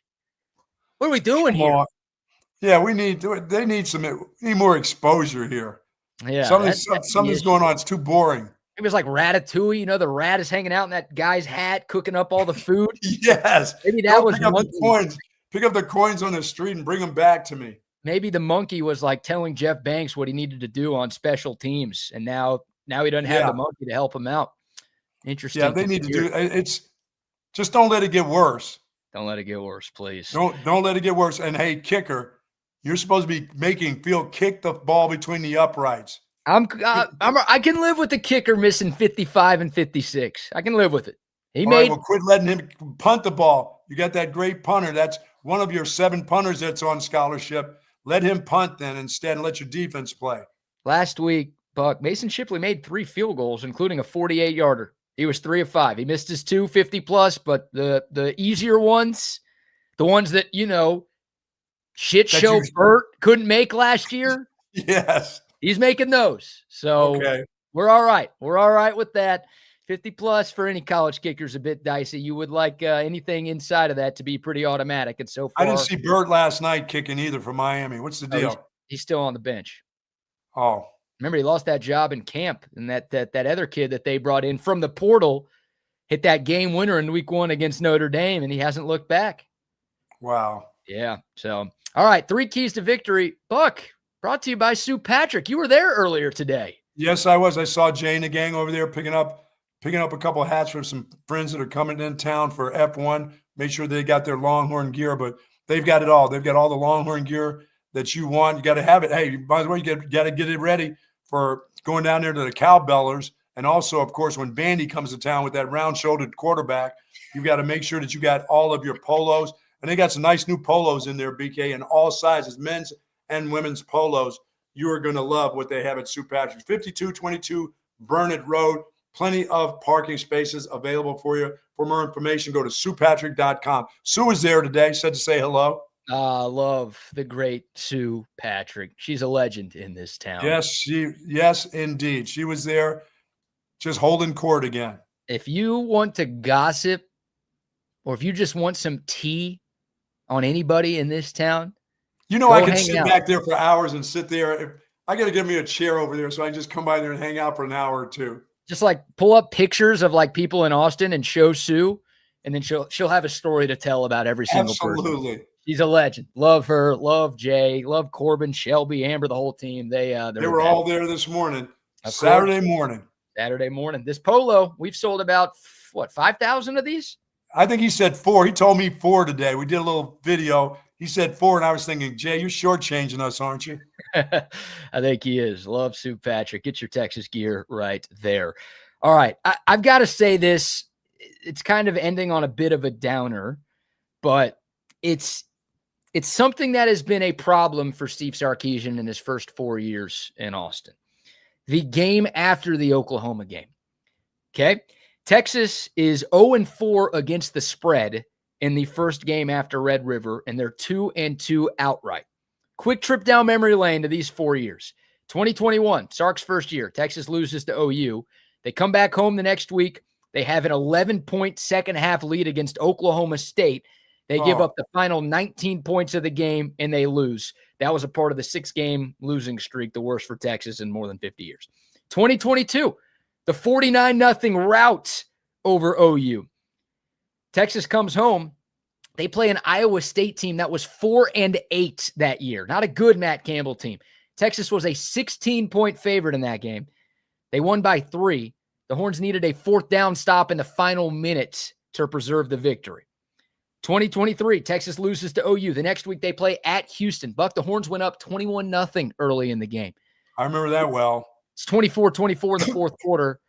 Texas, TJ Baxter, game-winning touchdown, 5 minutes to go. Texas gets a stop on 4th and 1 at the 10-yard line to hold on for dear life to beat a Houston team that also was 4-8 that year. Texas was a 21-point favorite, won by 7. And then last year, the Longhorns had a bye right after OU, 34-3. First game after the bye, Georgia. Do I need to remind you how that game went? No. So 2 wins in 4 years, and those 2 wins, you didn't play well. You were a 16-point favorite and won by 3. You were a 21-point favorite, and won by 7. There's been a hangover, letdown, whatever you want to call it, in this spot in the Sark era. Good news is Kentucky sucks. This is the team that you would like to play. But again, even against really bad teams, this has not been a very favorable position. I'm thinking this is going to be, I'm not calling this a resurgence because a resurgence would have been started in game number 1, but I think we're about to see the best that we can see of this football team from this point on. And that's the play of the quarterback, the offense, taking what teams give you, better on special teams, a lot of the little things. It is about time that all that stuff got cleaned up in this part of the season, I agree. When you're this far into the season, you've had 3 preseason games. You had a non-conference game against one of the best teams in the nation. It all should be cleaned up now. You should be at a point. Injuries happen, And there's stuff you can't do about the injuries. And I think everybody should take that into note. You are missing some really good players. You're missing a couple of really good players. Now, it's as a group, the offensive line, we knew what they were going to be like from the get-go. I think we're holding on that they can they just maintain right now. Yeah. Because we know how good the defense is. The defense is not going to get worse, folks. I mean, even though we're going to be playing better teams, I don't think the defense gets worse. I think they play their normal great game. The offense is the group that just can't go backwards. They can't afford to go backwards. Even though they're missing guys, they can't all of a sudden take this step back that we have to put everything on the defense, like this offense was putting everything on the quarterback for so long. Mm-hmm. Even during the games where he should have been better himself, but whether it's media or team or whatever was putting so much on him, he has to have help. But they can't go backwards now, BK. Even though we can talk about Baxter being injured, this group can't go backward. So I gave you a negative trend. Here's a positive trend, right? All week long, Steve Sarkeesian has talked about this being an SEC championship game. Yes. And he's got a lot of flack from rival fan bases. It's like, dude, it's mid-October and it's Kentucky. What in the hell are you talking about, SEC championship game? 2023, that was the mindset Texas had after they lost to OU. They're talking about every week is a Big 12 title game. We got to win out. Yes. Yeah, and they did. They won out. They made the Big 12 championship. They won that game. If they had lost any other games in the regular season, they would not have made it to Arlington. Instead, they run the table. They win the conference. They make it to the playoff. Last year, same thing. After Georgia, right? It's like after that, Sark was like, no, every game is an SEC championship. Texas won its last 5 games of the regular season to get to Atlanta. So they've been in this spot where they lose a conference game in October. And Sark is talking about, well, we treat every week like a conference title now. The last 2 years, they've done this exact same thing, said the exact same thing, and they have won out in both of them. That's the positive trend that you would like to see continue. Absolutely. No doubt about it. How many penalties are you calling for today? 14. Jesus. Are you kidding? You got to be kidding me. I am kidding. I just wanted to see your reaction right there. Oh, my God. How many penalties am I calling for? How many? I mean, seriously, how many after what you saw last week and against this group? 7. That's like slightly below their season average, by the way. Might sound like a lot, but that is like. Well, I was going to say 8. So, I mean, I guess, yeah. I think, let me look it up. I think it's right in between No, it's actually 8. 8.0 is Texas average penalties per game so far this year. Okay, well, then I can't say that. And I'll have to say 7 also because I'm saying that they can't go backwards. That's going back. That's dumb. So that's not holding up part of the bar. 7 is fine. Well, you still beat Kentucky pretty good if you have 7. If you got 4 like you did last week, you should beat them by 3 touchdowns. 8 is neutral, I guess. You're stuck in neutral if you get 8. Oh, God. Back from last week, but neutral for the season.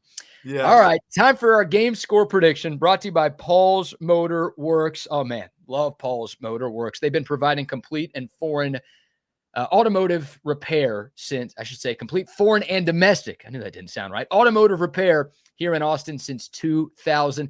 It can be tough finding a reliable car mechanic. There are so many options throughout the city, and there's so many people who are just trying to con you out of a bunch of money. They might fix one thing, but they'll break something else, so you have to come back in a week. That's not what Paul and his team are all about. They've been around for a long time. I drive 30 minutes to go to these guys, even for basic oil changes. They are the best at what they do. I don't trust my car to anybody. You shouldn't either. They specialize in BMW, Mercedes, Audi, Porsche, but they can work on any make, any model, from basic things like oil changes and tire rotations to serious repairs. Paul and his team have your back. Big Longhorn fans, big TSU supporters. We love them, and we think you will too. 620 and 2222. You can find out more at pmwaustin.com. It is Paul's Motor Works, and they bring you our game score prediction. Buck, as always, you have the honors. BK, I'm going to call it 42-10. I expect to see – I want to find out who the backup quarterback is. I want to see if, the kid that we thought was going to be the backup who didn't come through the portal is going to be the I like to see who the backup quarterback is. I mean, I don't ever want to really see much of them except for blowouts and things like this, but I like to see some of those kids get an opportunity to play on the road in an SEC game underneath the lights. You're talking about something that would be exciting for some players. So Texas needs to be up pretty big in the fourth quarter, but I'm calling for 42-10. 42-10. Yes. You know what we And call I don't even know that? how they're going to get 10. You know what we call 42-10? That's an assing. That is an assing right there. On the road, would that be an assing? A road assing in front of the grocery store, Kroger Field. Yeah. I like that. So we post our Texas Sports Unfiltered score predictions before every game, and we have 11 guys on staff, and everybody makes their picks, right? Who wins and what's the final score. 10 of the 11 picked Texas to cover the 12.5-point line. You know the 11th? Not you. Yeah. Oh, you picked them to cover the line tonight. No. I picked Kentucky to cover the line tonight. I picked Texas to win. It's going to be ugly. It's going to be a rock fight. It's going to be closer than we want. And I think Texas's defense is going to get a big stop in the fourth quarter to preserve a 7-point Longhorn victory, Buck. Oh. 24-17 is my final. God, I hope you're right, and I hope I'm wrong. Oh, we're going to have to hear Sark talk about how hard it is to win on the road on Monday. I just haven't seen enough from this team on the road. I'm worried about the letdown post-OU, and I think this is not going to be the stress-free Saturday that everybody wants it to. So, yeah, I suck. Sorry for doing that, everybody. But I still have Texas winning. That's the good news. Dang it. Yeah, they still win. Hey, a win by 3, just win them. Remember how hard it is to win on the road in the SEC. All right, Tom Herman, easy on that stuff. Don't put those vibes out into the world. No. Go and beat this team. Beat this team down. Fine with me. Sign me up. See if there's another pink slip given out on Monday here. Oh, yeah, or tomorrow. See it on a Sunday. Yeah, maybe not even on a Sunday. Yeah. That would be great. All right, that's going to do it for our Texas Sports Unfiltered pregame show. Thanks again to all of our tremendous partners. Some love to AV Consultations and Covert Bee Cave, our 2 title sponsors of our Texas Sports Unfiltered pre- and post-game coverage. Of course, speaking of post-game, Zay and Rodney will have you covered right after the game goes final late tonight. But that's going to do it for the TSU pregame show. Thanks to our sponsors and thanks to all of you for tuning in. For Bucky Godbolt, I am BK Brad Kellner. Y'all enjoy the game and the rest of the weekend. And hook 'em.